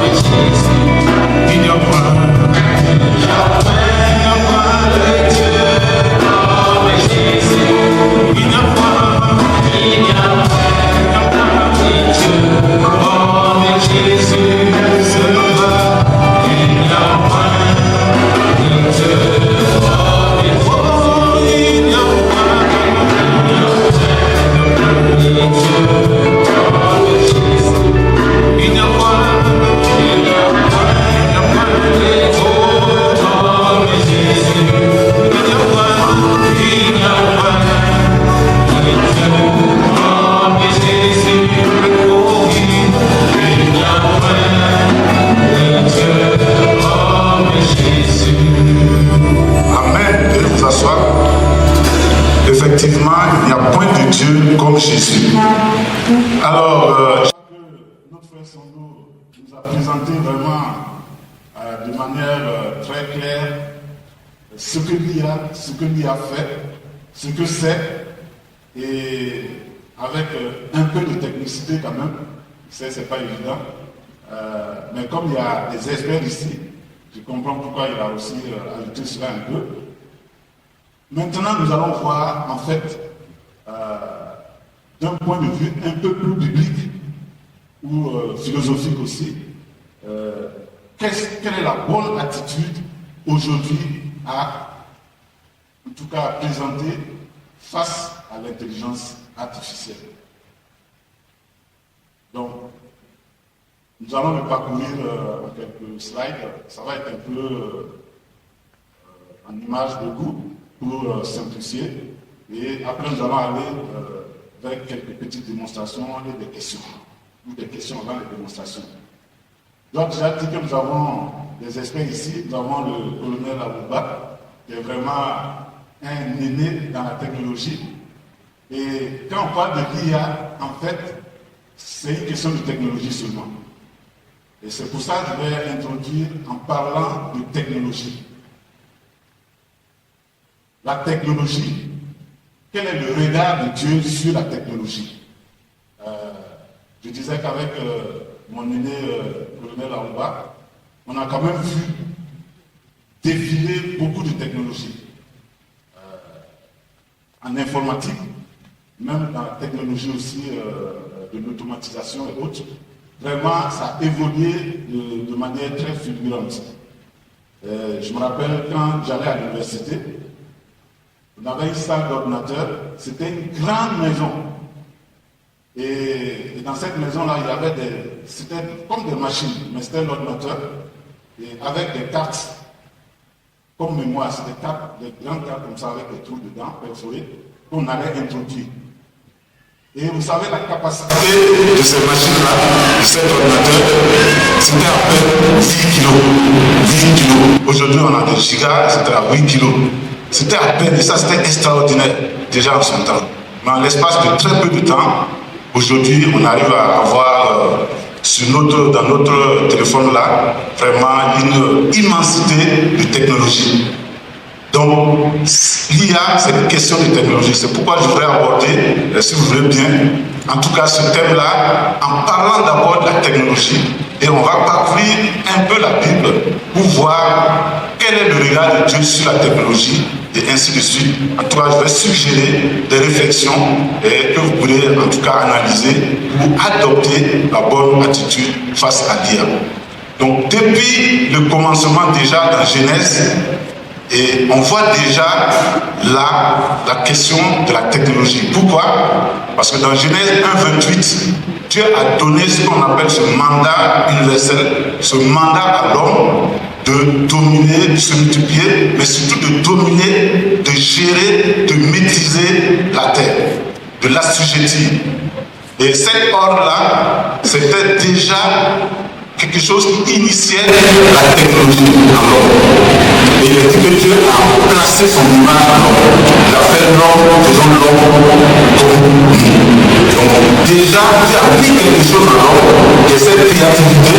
Et qui devrait lui permettre effectivement de dominer, de gérer, de faire fructifier et de faire grandir ce monde, la terre.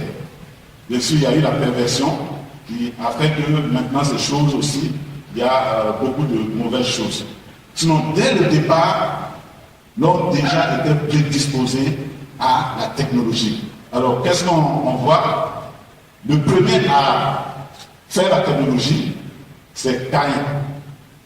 En tout cas, parce qu'on a dit dans Genèse 4, au verset 17, que Caïn a bâti une ville, la première ville qui est la ville d'Enoch, du nom de son fils.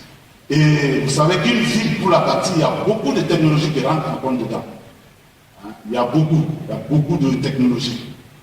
Il y a bien sûr les architectes, mais après pour qu'eux puissent faire, il y a beaucoup d'autres techniciens, les plombiers, et tout ce qui va faire circuler l'eau. Il y a beaucoup de choses dans une ville. Et effectivement, il est dit que Caïn a bâti la première ville. Caïn a bâti la ville qu'il a nommée Enoch du nom de son fils. Donc déjà, et vous vous rappelez que Caïn, ce n'était pas le modèle d'obéissance à Dieu, en tout cas, qui est donné. Parce que Caïn son offrande n'a pas plu au Seigneur. Certainement qu'il avait une disposition qui ne correspondait pas à l'attitude que Dieu voulait. C'est Abel, par contre, qui a effectivement fait une offrande qui a plu au Seigneur. Donc, quelque part, quand on regarde la Bible, quand même, c'est à travers la lignée que la technologie s'est bien développée. On va le voir plus tard. Même si c'est dans une attitude de rébellion, mais à cause de cette image que Dieu a mis en lui, il lui a permis de faire ce développement technologique. Et ces développements technologiques vont profiter aussi à ceux qui ont la bonne attitude, bien sûr, envers Dieu. Donc, les trois fils de Caïn dont il a parlé, il y a Jabal, si vous lisez Genèse 4, verset 20, qui est l'ancêtre de tous ceux qui sont des éleveurs, donc tout ce qui est agro-pastoral, les technologies d'agriculture, d'élevage, etc. Il est dit que Jabal était notre ancêtre, en fait. C'est lui qui a commencé à vraiment développer ces aspects-là. Et c'est de la technologie. Ensuite, il y a eu Jubal, au verset 21, qui lui, on a dit que c'est l'ancêtre de tous les musiciens. Donc tous ceux qui font l'art et autres, c'est Jubal qui est leur ancêtre. Et il y a eu Caïn aussi, Jubal Caïn, qui est l'ancêtre de tous ceux qui font la technologie dans la métallurgie, les forgerons, mais aussi aujourd'hui la technologie mécanique et tout ce qui va. C'est les ancêtres technologues, on va dire, qui ont créé ces choses-là. Et tout cela, Dieu leur avait donné cette faculté. C'est vrai, comme on le voit, la plupart le faisaient dans une attitude de rébellion contre Dieu, ou en tout cas dans une attitude de rejet de l'autorité ou de la soumission à Dieu. Mais on voit que c'est à travers quand même cette corruption, Dieu a permis quand même un développement de la technologie qui va être utilisé plus tard par même ceux qui sont dans la volonté de Dieu. Parce que c'est l'image que Dieu a donnée à l'homme de le faire. Alors, dans la technologie, on va voir aussi des grands technologues du passé et voir leur attitude par rapport à la bonne attitude à ce qu'il y a à voir. Il y a d'abord l'histoire qui nous est racontée dans Genèse 6. Il s'agit de Noé. Dieu a dit à Noé précisément comment il fallait construire l'arche. Et vous savez, c'est vraiment toute une montagne de technologie en son temps, en tout cas, pour construire l'arche. En particulier, je vais parler d'un ingrédient spécial, le goudron. Vous allez le voir au verset 14. Donc, c'était une invention vraiment que Dieu a donnée à Noé pour pouvoir rendre l'arche imperméable, pour pouvoir tenir pendant plus de 40 jours sur l'eau, pendant longtemps sur l'eau sans qu'il y ait... Dieu a donc donné cette technologie à Noé, ou en tout cas la maîtrise de cette technologie, et certainement la maîtrise de tout ce qui est menuiserie, tout ce qui est mécanique, pour pouvoir bâtir un bateau qui tienne aussi longtemps. Donc là, on voit une technologie qui est utilisée selon le cœur de Dieu, selon la volonté de Dieu, et ça a permis de sauver l'humanité. En tout cas, ça a permis de faire perpétuer la race humaine. Donc, on voit que la technologie peut être utilisée pour faire en rébellion contre Dieu, mais elle peut être utilisée aussi dans la volonté de Dieu pour faire progresser effectivement l'humanité. Et on peut explorer encore une autre technologie aussi, la tour de Babel, dans Genèse 11. Vous vous rappelez, il y a eu là-bas aussi tout un jeu de technologie pour pouvoir faire ce qu'ils ont fait. Il est dit d'ailleurs qu'ils ont trouvé la brique, ils ont fait cuire la brique, ils ont trouvé aussi le goudron que Noé avait découvert, ils ont pris ce même goudron et ils se sont commencé à se bâtir une tour, en rébellion bien sûr contre l'Éternel. Mais c'était un paquet de technologies qui leur a permis de bâtir une tour qui montait. Et là, la question véritable qui se pose, c'est est-ce que Dieu ne contrôle-t-il pas la technologie ou ce qu'il donne aux hommes de pouvoir faire? Est-ce que Dieu est étranger à tout cela? Dans le cas de la tour de Babel, Dieu a vu effectivement qu'il développait cette technologie, mais malheureusement en rébellion contre eux. Et Dieu a dû intervenir parce qu'il ne voulait pas que l'homme s'autodétruise. Et il a dû intervenir pour arrêter ce projet en confondant les langues. Et certainement, il a même forcé les gens à se disperser pour que ce projet ne puisse pas voir le jour. Et d'ailleurs, paradoxalement, il y a plusieurs bâtiments aujourd'hui qui reproduisent cette image de la tour de Babel, donc une tour inachevée, en signe effectivement d'un rassemblement ou de quelque chose qui ressemble aussi à la réunion quelque part contre Dieu. Ça, c'est le ciel non. Mais elle est faite sous la forme de la tour de Babel. Il y a plusieurs autres bâtiments essayés d'observer. En général, c'est dans le signe d'un regroupement. Mais attention, si on est en rébellion contre l'Éternel, il peut intervenir, il a le droit d'intervenir s'il voit que nous allons vers quelque chose qui va nous périr, nous amener vers la perdition. Alors, il y a une autre technologie encore qui s'est développée du temps de Pharaon. Je ne sais pas si vous vous rappelez, ça aussi c'est encore une énigme. Et quelle est l'attitude? C'est ce qui nous intéresse, puisque nous voulons voir comment ça s'est passé. Ces pyramides qui se sont construites, il y a eu beaucoup de débats sur la technologie utilisée en son temps pour pouvoir bâtir des pyramides de cette taille-là, avec des pierres. J'ai été 2 fois au pied de ces pyramides-là pour regarder. Vraiment, c'est exceptionnel, c'est extraordinaire. Vous voyez des pierres comme ça. Mais c'est posé ensemble, bien allié. Et aujourd'hui, même pour le faire, sans des grues, on ne peut pas le faire. Mais en son temps, ils ont pu le faire. Quelle technologie avait-il? Et malheureusement, c'est dans quel sens que ça a été fait? C'est dans l'idolâtrie, dans la rébellion contre l'Éternel. Mais on va voir que l'Éternel certainement a intervenu. Moi, je dirais, c'est mon interprétation, parce que cette technologie-là, elle a pratiquement été perdue. C'est tellement que Dieu a vu que ça allait vraiment dans un domaine où ça pouvait amener la destruction également de l'humanité. Mais je me suis intéressé quand même à des hypothèses de technologies qui ont permis de construire cette pyramide-là. Et là,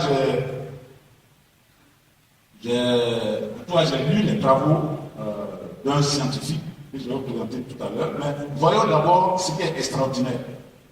Vous voyez par exemple ce pot-là, ce vase, c'est fait en une sorte de pierre translucide comme le silex. Et puis c'est taillé vraiment fin avec des bords recourbés, etc. Aujourd'hui, on ne sait pas comment on peut le faire avec des outils dans son temps. Donc, et également, tous ces statues que vous voyez là, c'est fait dans un seul bloc de pierre. Et ça a été taillé. Ça semble avoir été taillé, j'allais dire.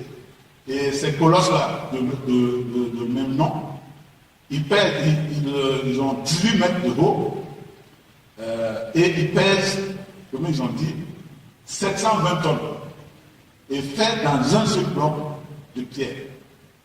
Donc vous voyez que cette technologie, les gens étaient arrivés vraiment à des technologies.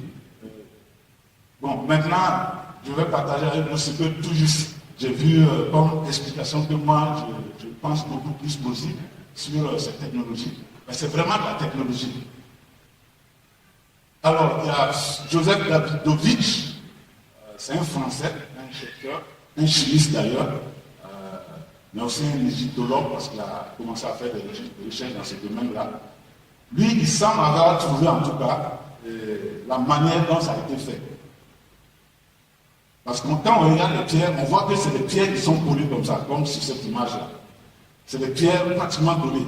Or, quand on taille des pierres pour amener, c'est difficile que les pierres taillées là puissent s'ajuster comme ça. C'est vraiment compliqué. Donc, il a commencé à réfléchir et il a découvert que, pour lui, sa théorie, c'est que les pierres ont été moulées, comme les briques. ils ont été moulés. Et il a démontré, lui-même, il a découvert une formule, il a régénéré une formule, ce qu'on appelle les géopolymères là. Donc, ces polymères-là, c'est un mélange de chimie, de kaolin, de calcaire, d'un peu d'argile, mélangé à des températures données, et ça produit au bout d'un temps donné de la pierre, comme de la pierre. Et lui-même, il a fait l'expérience, avec sa technologie, il peut faire des choses. Malheureusement, très souvent, c'est en rébellion contre Dieu. Il a démontré ça, c'est David Jodish. Vous pouvez chercher sur Internet, vous allez voir ses recherches. Certainement, ça a été aussi contredit par plusieurs autres, mais en tout cas, pour moi, c'est l'explication la plus plausible. Il a démontré en faisant ces pierres-là, que vous voyez là, par la méthode des polymères, des géopolymères. Et quand vous regardez certaines constructions antiques qui datent de 3000 ans et autres, vous voyez ce type de pierre-là. On imagine mal comment est-ce qu'on peut effectivement tailler les pierres puis les caler comme ça. Donc la thèse du moulage est beaucoup plus propice, à mon avis, mais c'est le domaine de la science, ça évolue toujours. Mais toujours est-il que le point que je veux souligner ici, c'est que c'est une technologie que Dieu a permis à ces gens de découvrir. Malheureusement, ils les ont utilisés bien sûr pour faire des choses, mais en rébellion contre l'Éternel. Donc ce qui est important ici, c'est de voir le sens dans lequel on va.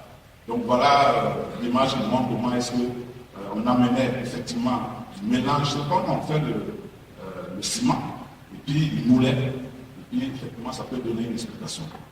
Malheureusement, ça semble avoir été perdu pendant un bout de temps, parce que les gens, en rébellion contre l'Éternel, il semble qu'il y a eu une pénurie de ce caractère-là. Donc pendant un bout de temps, on ne pouvait plus avoir ça, parce qu'ils ont tout rappelé, et puis c'était des ressources naturelles. Et donc, au fur et à mesure, les gens ont perdu de vue cette technologie. Mais ils ont inscrit ça sur les hiéroglyphes que les gens n'arrivaient pas à déchiffrer. Joseph a pu déchiffrer ça et pour pouvoir affronter. Il y a quelque chose d'intéressant aussi qu'il a dit, que je vais dire en passant, ça c'est en passant vraiment.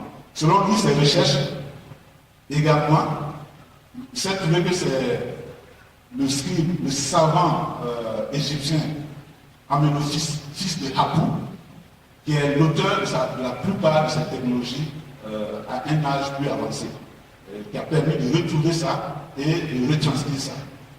Vous pouvez rechercher sur Internet, etc. Ceux qui s'intéressent à ces choses, moi, ça me passionne parfois de regarder ça parce que ça ouvre vraiment des perspectives sur ce que Dieu fait, la grandeur de Dieu, comment est-ce qu'il maîtrise tout ce qui se passe dans le monde.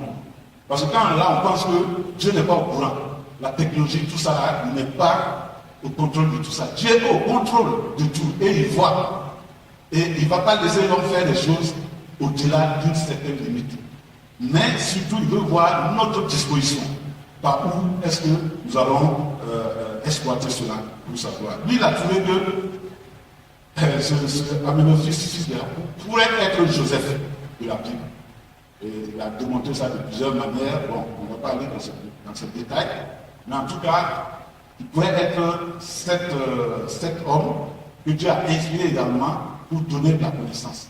Et qui a pu retrouver cette formule perdue et qui a permis de faire certains ouvrages encore plus tard, tels que les colosses là, on a vu, c'est Aménophis qui a fait ça. Mais ça, c'est bien après la pyramide. Donc, il a redécouvert et il a refait. D'ailleurs, il dit que lui, il pense que Joseph, plus tard dans sa vie, puisque la Bible n'en parle pas tellement, il est allé un peu dans l'idolâtrie pour construire ce genre de choses, etc.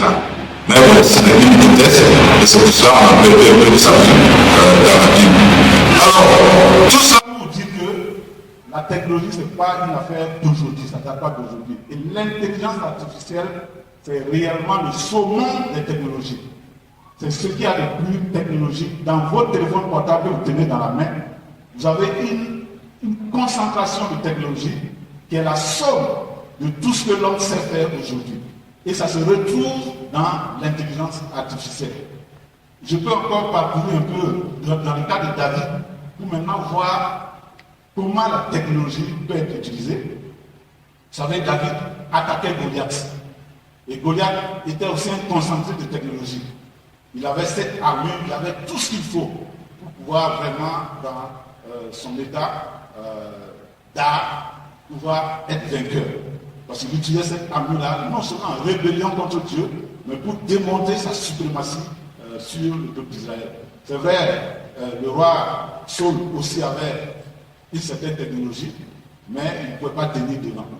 Mais David, ce jeune-là, par contre, il n'avait pas une technologie, j'allais dire, en tout cas de ce type-là, mais il avait une technologie inspirée par Dieu et surtout il s'appelait sur le Seigneur. Et c'est pour ça, avec une fronde, il faut dire que la fronde, quand même, c'est une technologie aussi. Hein. Nous, on a utilisé ça, c'est très, très, très, très fort. Donc Dieu a utilisé David avec une technologie simple, mais avec une solution au Seigneur pour terrasser Goliath, qui avait une grande technologie, qui était vraiment bien moins, qui était encore, qu'on ne pouvait pas l'atteindre, parce qu'il avait tout ce qu'il faut vraiment sur lui-même. Donc ça veut dire qu'avec la foi, l'utilisation de la technologie qu'on a, ça peut accomplir véritablement des merveilles et quelque chose de super important pour convaincre, pour gagner et pour, j'allais dire, coloniser même ce monde pour Jésus-Christ. Bon, on va avancer, compte tenu du temps. Alors, quelques considérations quand même sur ceux qui sont optimistes par rapport à l'intelligence artificielle. Il y a beaucoup, surtout ceux qui font la promotion, mais en dehors de la soumission à Dieu, ils voient beaucoup de choses dans l'intelligence artificielle. Et j'ai lu, en tout cas, un des tenants, j'essaie de transcrire ce qu'il dit ici, pour qu'on voit ce que les gens pensent de l'intelligence artificielle. Pour lui, et je crois que c'est la pensée de beaucoup qui sont très optimistes par rapport à l'intelligence artificielle, c'est que, par exemple, chaque enfant dans le futur pourra avoir un tuteur IA, un assistant, un mentor, un conseiller, quelqu'un qui est à côté, qui va le conseiller. Mais ils insistent que cette IA, cet assistant sera infiniment patient, infiniment compatissant, infiniment compétent, infiniment serviable, etc., etc. Vous voyez que c'est infiniment là, c'est en train de tourner vers Dieu. C'est en train de tourner vers le remplacement de Dieu. Il y a aussi dans le même domaine, il dit que pour les dirigeants, pour les médecins, pour tous ceux qui doivent prendre des décisions, ils auront un assistant de taille qui ne se trompe pas, qui est toujours disponible, qui est serviable et qui peut toujours leur donner les bons conseils pour les bonnes décisions. Donc, c'est comme avoir accès à Dieu.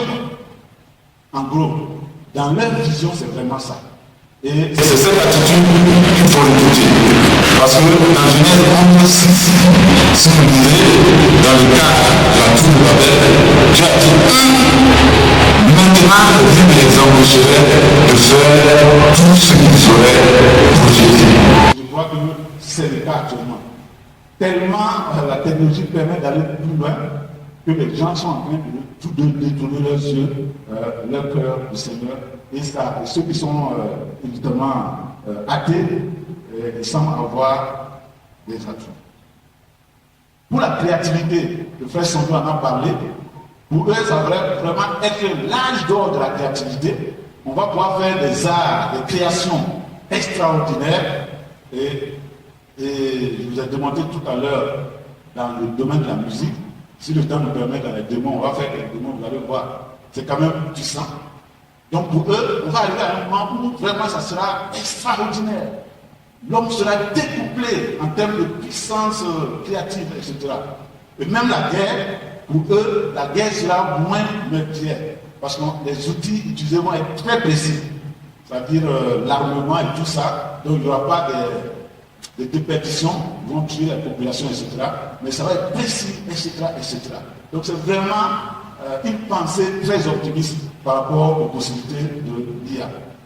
Il parle aussi de ce qu'il pense que l'intelligence artificielle, ou ses outils en tout cas, vont être même beaucoup humanisants. Ça veut dire qu'ils vont être toujours bons, toujours bienveillants, toujours chaleureux, toujours disponibles. Parce qu'ils sont programmés, ils vont être programmés pour ça. Et ils vont être vraiment des compagnons très, très, très aimés de l'homme. Et je crois que c'est là que se place vraiment le véritable danger. Lorsqu'on commence à enlever Dieu de l'équation. On va un peu le voir plus tard. Mais il faut dire qu'aujourd'hui, on n'y est pas encore. Le frère Sando l'a bien dit, on n'est pas encore arrivé à ce niveau de super intelligence. C'est encore loin.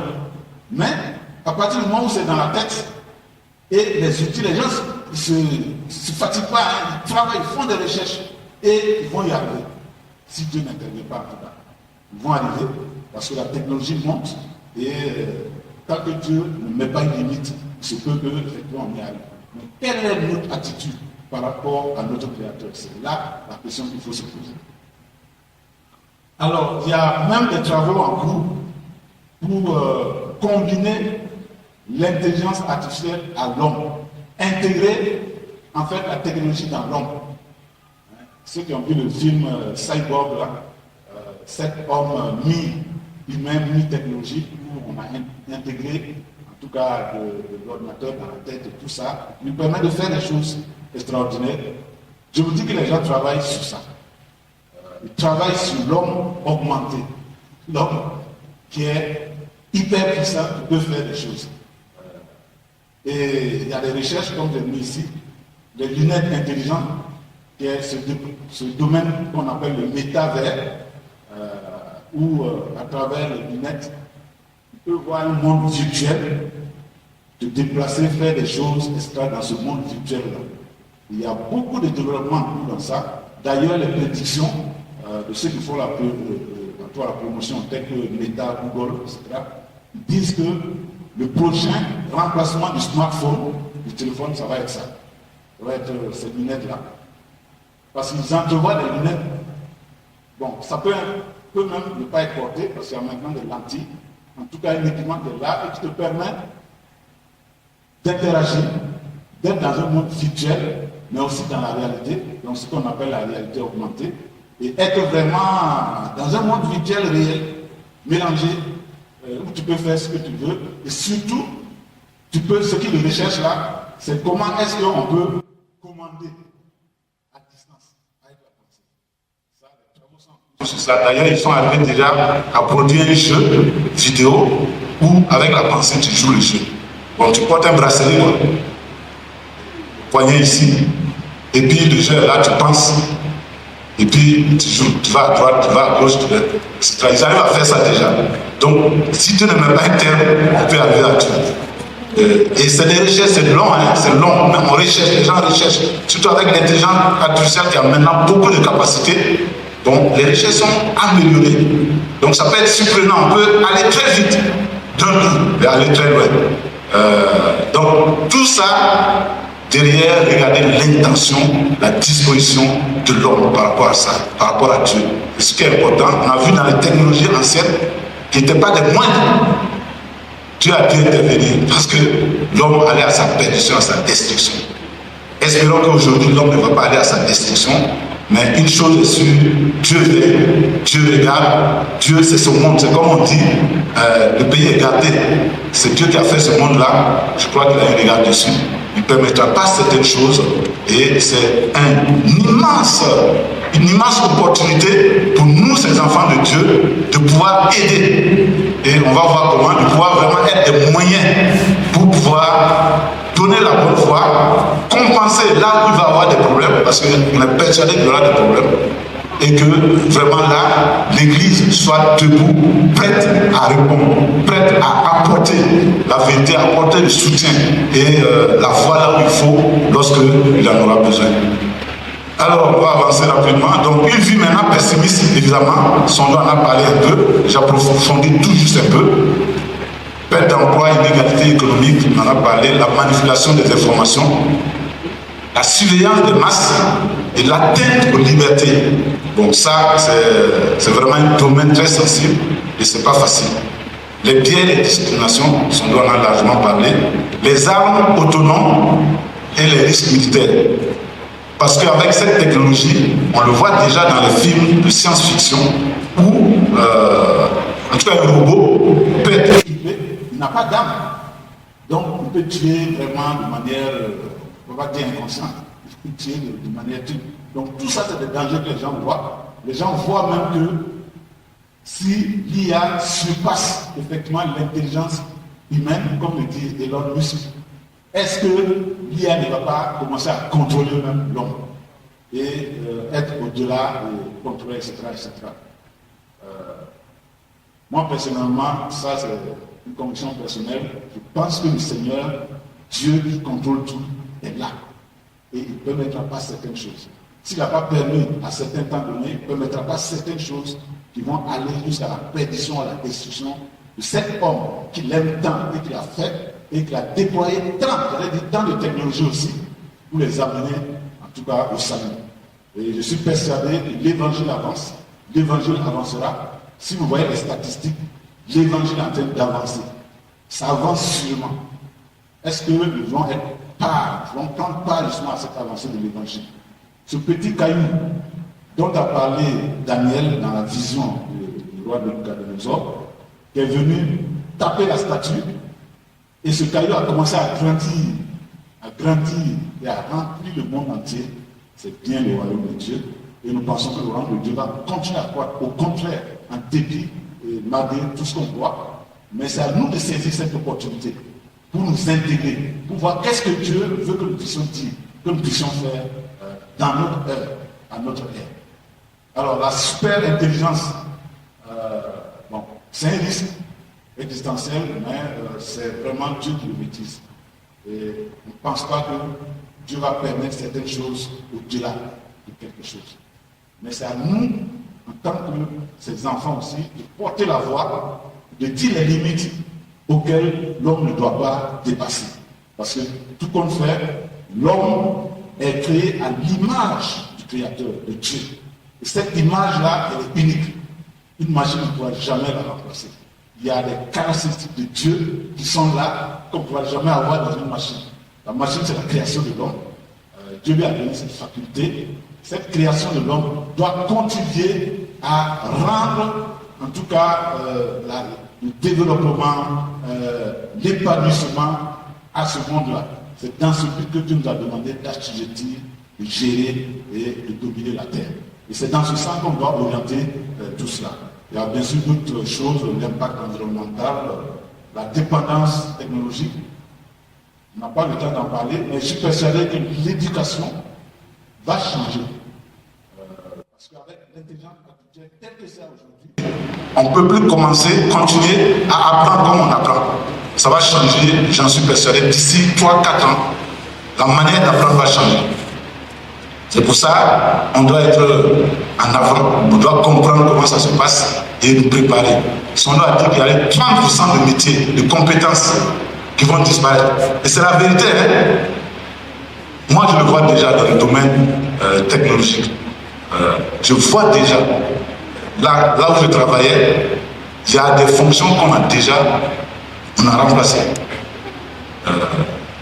Parce qu'on a les capacités. Il y avait des gens qu'on mettait pour regarder quand vous vous abonnez là, vous scannez votre pièce d'identité, on scanne, on envoie. Normalement, il y avait 300 personnes qui étaient là, qui regardent la photo, si c'est bien fait, ça correspond bien, etc. Et si c'est bien validé, ok, c'est bon. Et votre téléphone est activé. Nous avons travaillé sur une intelligence artificielle pour remplacer ça. Et quand la photo vient, l'intelligence regarde, tac, tac, ok, tac, tac, c'est bon, tac, tac, mais ok, valide. Donc en 30 secondes, c'est fait. Et votre carte est activée immédiatement. Donc c'est des choses réelles qui vont se faire, c'est-à-dire ces compétences, on n'a pas forcément besoin. Mais bien sûr, ces personnes peuvent faire autre chose à valeur ajoutée. Ils peuvent s'occuper des gens, ils peuvent converser, contacter des clients, etc. Donc c'est un déplacement de fonctions. Mais la réalité, c'est que les fonctions basiques que nous avons aujourd'hui, au fur et à mesure que nous allons avancer, certaines compétences vont être remplacées. En Afrique, ça va être un peu lent. Mais c'est une opportunité pour nous aussi en Afrique de pouvoir être en avant et de rattraper justement ce gap-là. Voilà pour ma partie politique un peu. On va avancer. Alors,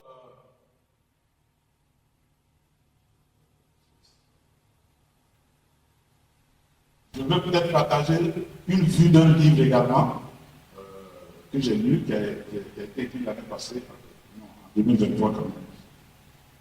C'est un Américain, il a dit Babel will fall if the church ready. C'est-à-dire, Babel va tomber. Est-ce que l'Église est prête?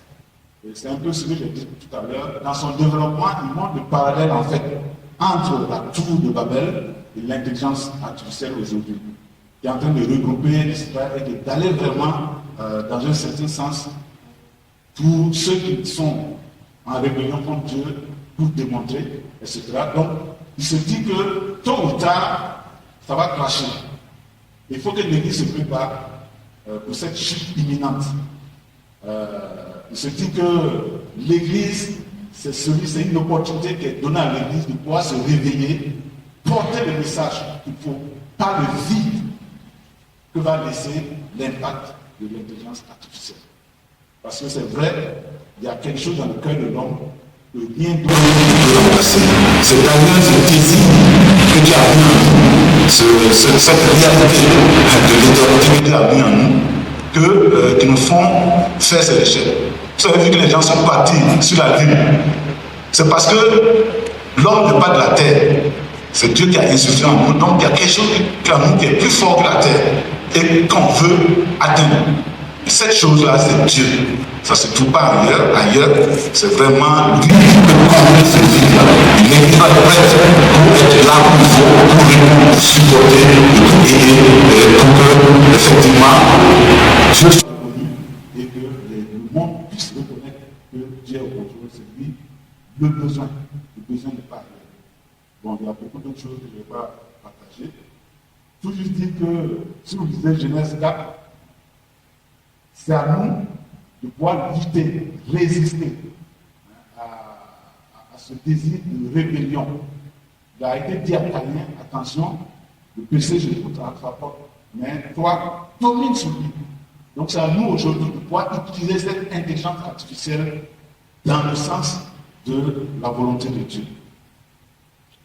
Et bien sûr, c'est une erreur, je pense, de dire que de fuir l'intelligence artificielle et d'essayer d'éviter l'intelligence artificielle. C'est une erreur, parce que d'ailleurs, on ne pourra jamais éviter ça. Même si vous essayez d'éviter, ça va vous prendre quelque part. Ça va vous utiliser quelque part dans votre vie. Donc, c'est d'être conscient de la réalité de l'IA et de pouvoir l'exploiter pour le bien, pour le meilleur, pour la volonté du Seigneur, pour le progrès, ainsi de suite. J'avais dit d'ailleurs que c'est les fils de Caïn qui étaient en rébellion par lesquels Dieu a passé pour le développement technologique. Et ce développement technologique est utilisé après par des gens également qui sont dans la volonté du Seigneur.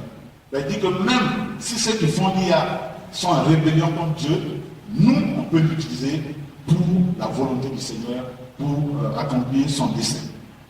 Alors, quelques points ici, c'est que, comme Jean l'a dit, notre crainte, ce que nous on veut, c'est vraiment la sagesse. C'est comment, dans cette situation-là, avoir la sagesse. C'est ce qu'on recherche. Et Jean va en développement pour dire que la sagesse ne se trouve nulle part ailleurs qu'en Dieu. On peut faire toutes sortes de technologies, on peut faire beaucoup de choses, mais on ne va pas trouver la technologie, on ne va pas trouver la sagesse là-bas. C'est en Dieu seulement qu'on peut trouver la sagesse. Ça, c'est un message important lorsque nous regardons notre attitude par rapport à l'intelligence artificielle. Il y a un autre côté aussi, Psaume 1, ce passage qu'on cite souvent, ceux-ci s'appuient sur leurs chars, ceux-là sur leurs chevaux, mais nous appelons sur l'Éternel. Mettons notre conscience dans l'Éternel. Effectivement, ne faut pas s'appuyer sur l'IA pour croire que c'est dans l'IA qu'est toute notre confiance. Notre confiance doit être en l'éternel. C'est l'attitude aussi qu'il faut avoir par rapport à l'IA.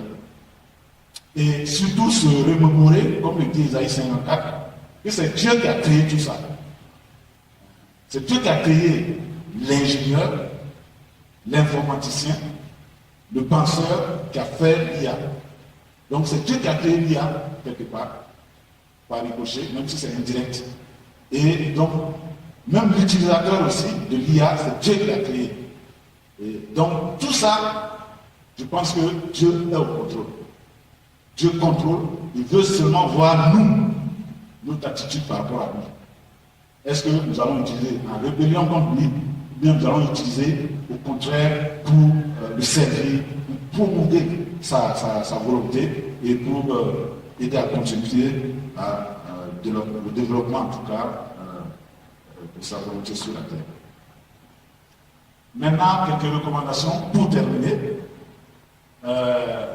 D'abord, et ça c'est important, il ne faut pas laisser l'intelligence artificielle redéfinir ce que c'est que l'humain. L'humain, c'est l'image de Dieu. Et nous, on doit rester avec cette image-là. L'IA ne peut pas nous transférer. C'est-à-dire qu'on ne doit pas perdre en nous ce qui nous fait qu'on est pauvre. C'est pour ça que certains outils d'IA, on a la responsabilité de ne pas leur laisser certaines décisions. Je prends par exemple le cas de médecins, je crois qu'on a des spécialistes ici, les médecins qui étaient dehors, etc. Ils parleront mieux que moi. Il y a des outils, et ça vient de plus en plus, pour l'analyse des diagnostics et même des images, que ce soit le scanner, etc., l'IRM, autres. L'IA ayant été nourrie de beaucoup de données, et j'en suis persuadé qu'il arrivera à un moment donné où il va donner un diagnostic plus précis qu'un seul homme. Il pourra recalculer, voir vraiment tac, tac, tac, ce qu'un homme, parce qu'il est distrait ou il est un peu fatigué, n'aurait pas vu. L'IA pourra le voir. Donc l'IA pourra diagnostiquer, il pourra voir, ah voilà c'est ça et ça. Mais c'est la responsabilité de nous en tant que médecins hommes de décider. Est-ce que vous allez laisser à l'IA la décision de ce qu'il faut faire au malade? Je crois que cette décision-là, c'est cette décision qui revient à l'homme qu'il faut préserver, à mon avis, à tout prix. Parce qu'un médecin ne décide pas seulement comme ça. Il peut voir le diagnostic, mais il y a d'autres éléments dans son cœur, ailleurs, qui l'aident à décider véritablement. Les médecins pourront mieux parler de moi dans ce sens. C'est pour dire que même dans le domaine de la créativité, de certaines choses, ne posez pas la question et puis prenez tout ce que l'IA vous donne, vous remettant entièrement entre les mains de l'IA. Non, vous êtes humain, jugez, vérifiez, est-ce que ça va dans le sens, etc., etc. À mon avis, c'est vraiment l'attitude qu'il faudra cultiver au fur et à mesure que cette intelligence artificielle va intégrer les différents domaines de notre vie. Il faut aussi, bien sûr, savoir toujours dans la sagesse, utiliser ça toujours dans le bon sens pour améliorer la vie humaine et non pour, en fin de compte, une autre finalité. Le frère Sondo en a parlé tout à l'heure, on peut faire beaucoup de mauvaises choses avec, mais c'est nous qui devons savoir qu'est-ce qu'il faut faire de bien avec. Il faut surtout, à travers l'éthique, protéger la dignité humaine. Donc tout ce qui va traiter les hommes comme de simples objets, vraiment, il faut travailler à lutter contre cela. Parce que l'intelligence artificielle, il traite, en réalité, qu'est-ce qu'il connaît? Il connaît 0, il connaît 1. Tout ce que lui il connaît, en réalité. Dans la réalité, si on va le jouer. Donc il ne connaît pas éthique, il ne connaît pas tout ça. C'est ce qu'on lui dit, 1, 0, 1, 0. Et même avec la science quantique actuellement, qui est en développement, même le 1 là n'est même plus un 1. Le 1 là peut être 0. 1 peut être 0, 0 peut être 1. Parce que 1 peut avoir plusieurs états. Donc, l'intelligence artificielle ne peut pas réfléchir, ne ne peut pas forcément avoir cette éthique-là. C'est à nous, en tant qu'humains, notre responsabilité de décider et de savoir qu'est-ce qu'il faut donner et ne pas donner cela à un programme informatique. Parce que l'IA, c'est un programme informatique pour simplifier. Ce n'est pas autre chose. C'est un programme informatique, simplement. Et ceux qui ont fait un peu d'informatique là, basique ou autre, c'est ça l'IA. C'est un programme. Seulement, il est tellement enrichi, il est interconnecté, comme disait Sondo, avec d'autres ordinateurs, d'autres points de données qui font comme des neurones, si bien que quand il veut quelque chose, il peut se connecter à plusieurs choses, s'enrichir et avoir une solution quand même. Mais c'est un programme informatique. Donc faisons attention à ne pas perdre notre responsabilité. Et surtout, bien sûr, nous encourageons les législateurs, etc., à développer aussi ce côté-là, pour pouvoir mettre des lois, pour pouvoir mettre des garde-fous, pour pouvoir vraiment préserver la dignité humaine, la responsabilité humaine. Je crois que ce domaine doit être développé aussi, parce que la technologie va plus vite souvent que nos lois. Et il faut qu'on aille vite aussi pour mettre des garde-fous de ce côté-là. Sachant que vous savez que le juge, la Bible nous dit qu'il a été institué par Dieu et il travaille pour Dieu. C'est pourquoi les juges sont très importants, parce qu'ils travaillent pour Dieu, ils font des lois, ils sont quelque part sous la conscience de Dieu de pouvoir délivrer le droit, de mettre des lois qui vont dans le sens du développement de l'homme. Alors, il faut aussi participer au débat biblique. En tant que chrétiens, nous devons être là pour en parler. C'est pourquoi on a voulu, en tout cas, Sonia et moi, nous engager dans ce débat qui est très grand. Nous ajoutons seulement une goutte d'eau. Il y a beaucoup d'écrits sur ça, vous voyez, sur Internet, etc. Nous devons y être présents. Regarder qu'est-ce qui se passe, comment on va faire, et quelle est notre attitude, comment nous pouvons exploiter ça aussi, et surtout, qu'est-ce que nous pouvons dire aux gens qui exploitent cela, etc. Et voilà. En conclusion, donc, je reviens sur cette réflexion continue qu'il faut faire. Il faut en tout glorifier le Seigneur, rechercher la sagesse, discerner. Plus que jamais, on a besoin de discernement. Aujourd'hui, on ne sait même plus ce qui est vrai et ce qui est faux. Dans le temps passé, on disait qu'il faut que je l'ai entendu de mes oreilles pour que ça soit vrai. Aujourd'hui, là, tu ne peux plus t'appuyer sur ça. Tu peux avoir entendu, mais ce n'est même pas vrai. Tu peux avoir vu, mais ce n'est même pas vrai. D'autant plus que le discernement devient de plus en plus important. Ce discernement qui peut venir du cœur, de l'Esprit de Dieu.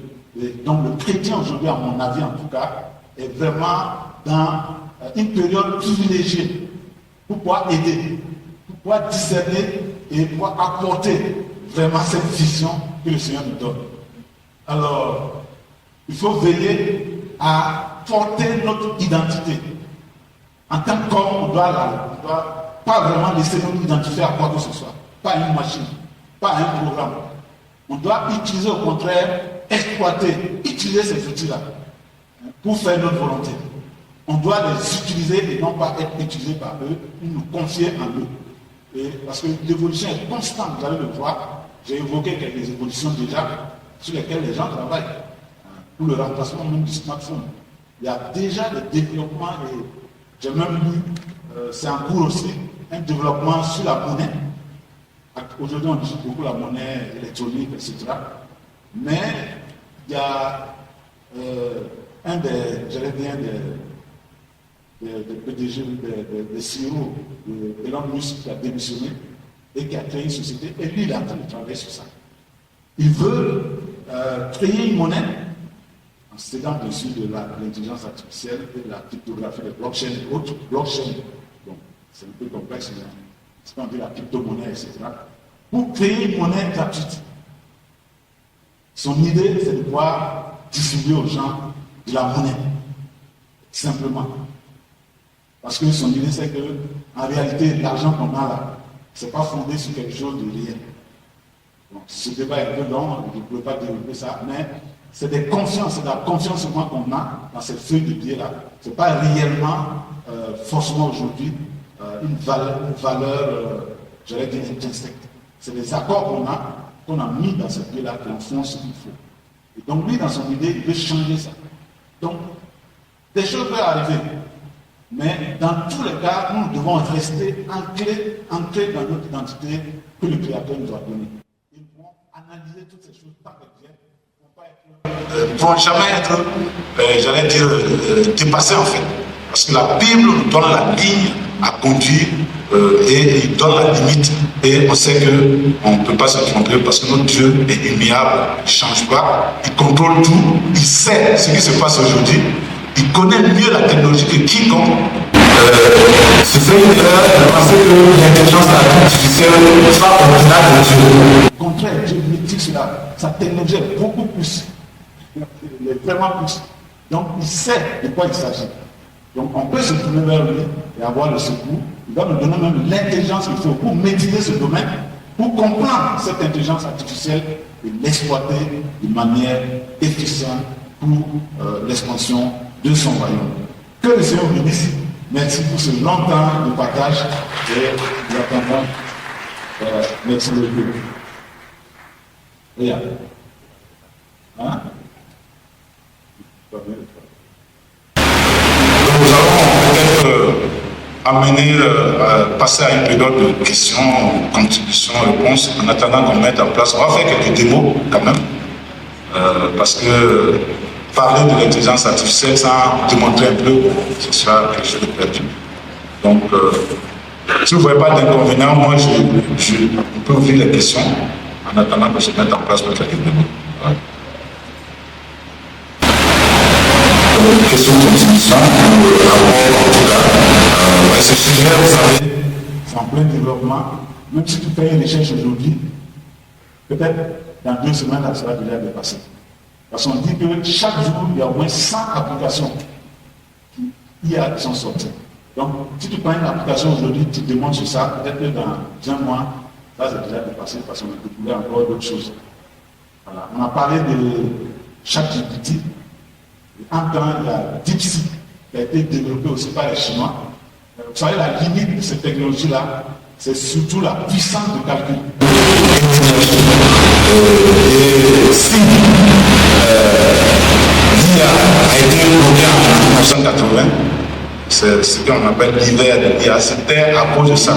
Parce qu'on n'arrivait pas à avoir de machines puissantes. On savait comment on pouvait le faire, mais c'était impossible avec la technologie. Mais aujourd'hui, avec l'essor, on peut tout faire. DeepSeek, et ils ont travaillé sur un algorithme, c'est-à-dire une manière de programmer le programme informatique qui consomme moins d'énergie et de ressources. Donc, au lieu d'une grande machine, on peut prendre une machine qui est moins grande pour avoir le même résultat. Voyez, c'était ça la limite. Donc ça veut dire qu'on ne sait pas où on peut arriver. Peut-être que plus tard, bientôt, on aura même dans notre poche là, dans le téléphone, un IA indépendant qui peut déjà gérer des choses. Parce qu'aujourd'hui, tout ce qu'on fait, on se connecte à un grand serveur. Mais peut-être qu'on arrivera tôt ou tard à des IA moins puissantes, moins gourmandes, qui peuvent s'installer sur notre téléphone. On n'a pas le temps de développer trop ces choses parce qu'il faut vraiment aller vers des IA. On va dire qu'on maîtrise, dont les informations ne sont pas, ces informations surtout personnelles ne sont pas dispersées, mais qu'on a chez nous, on donne nos données et puis ça reste chez nous. Je crois que ça va nous faire là. Merci.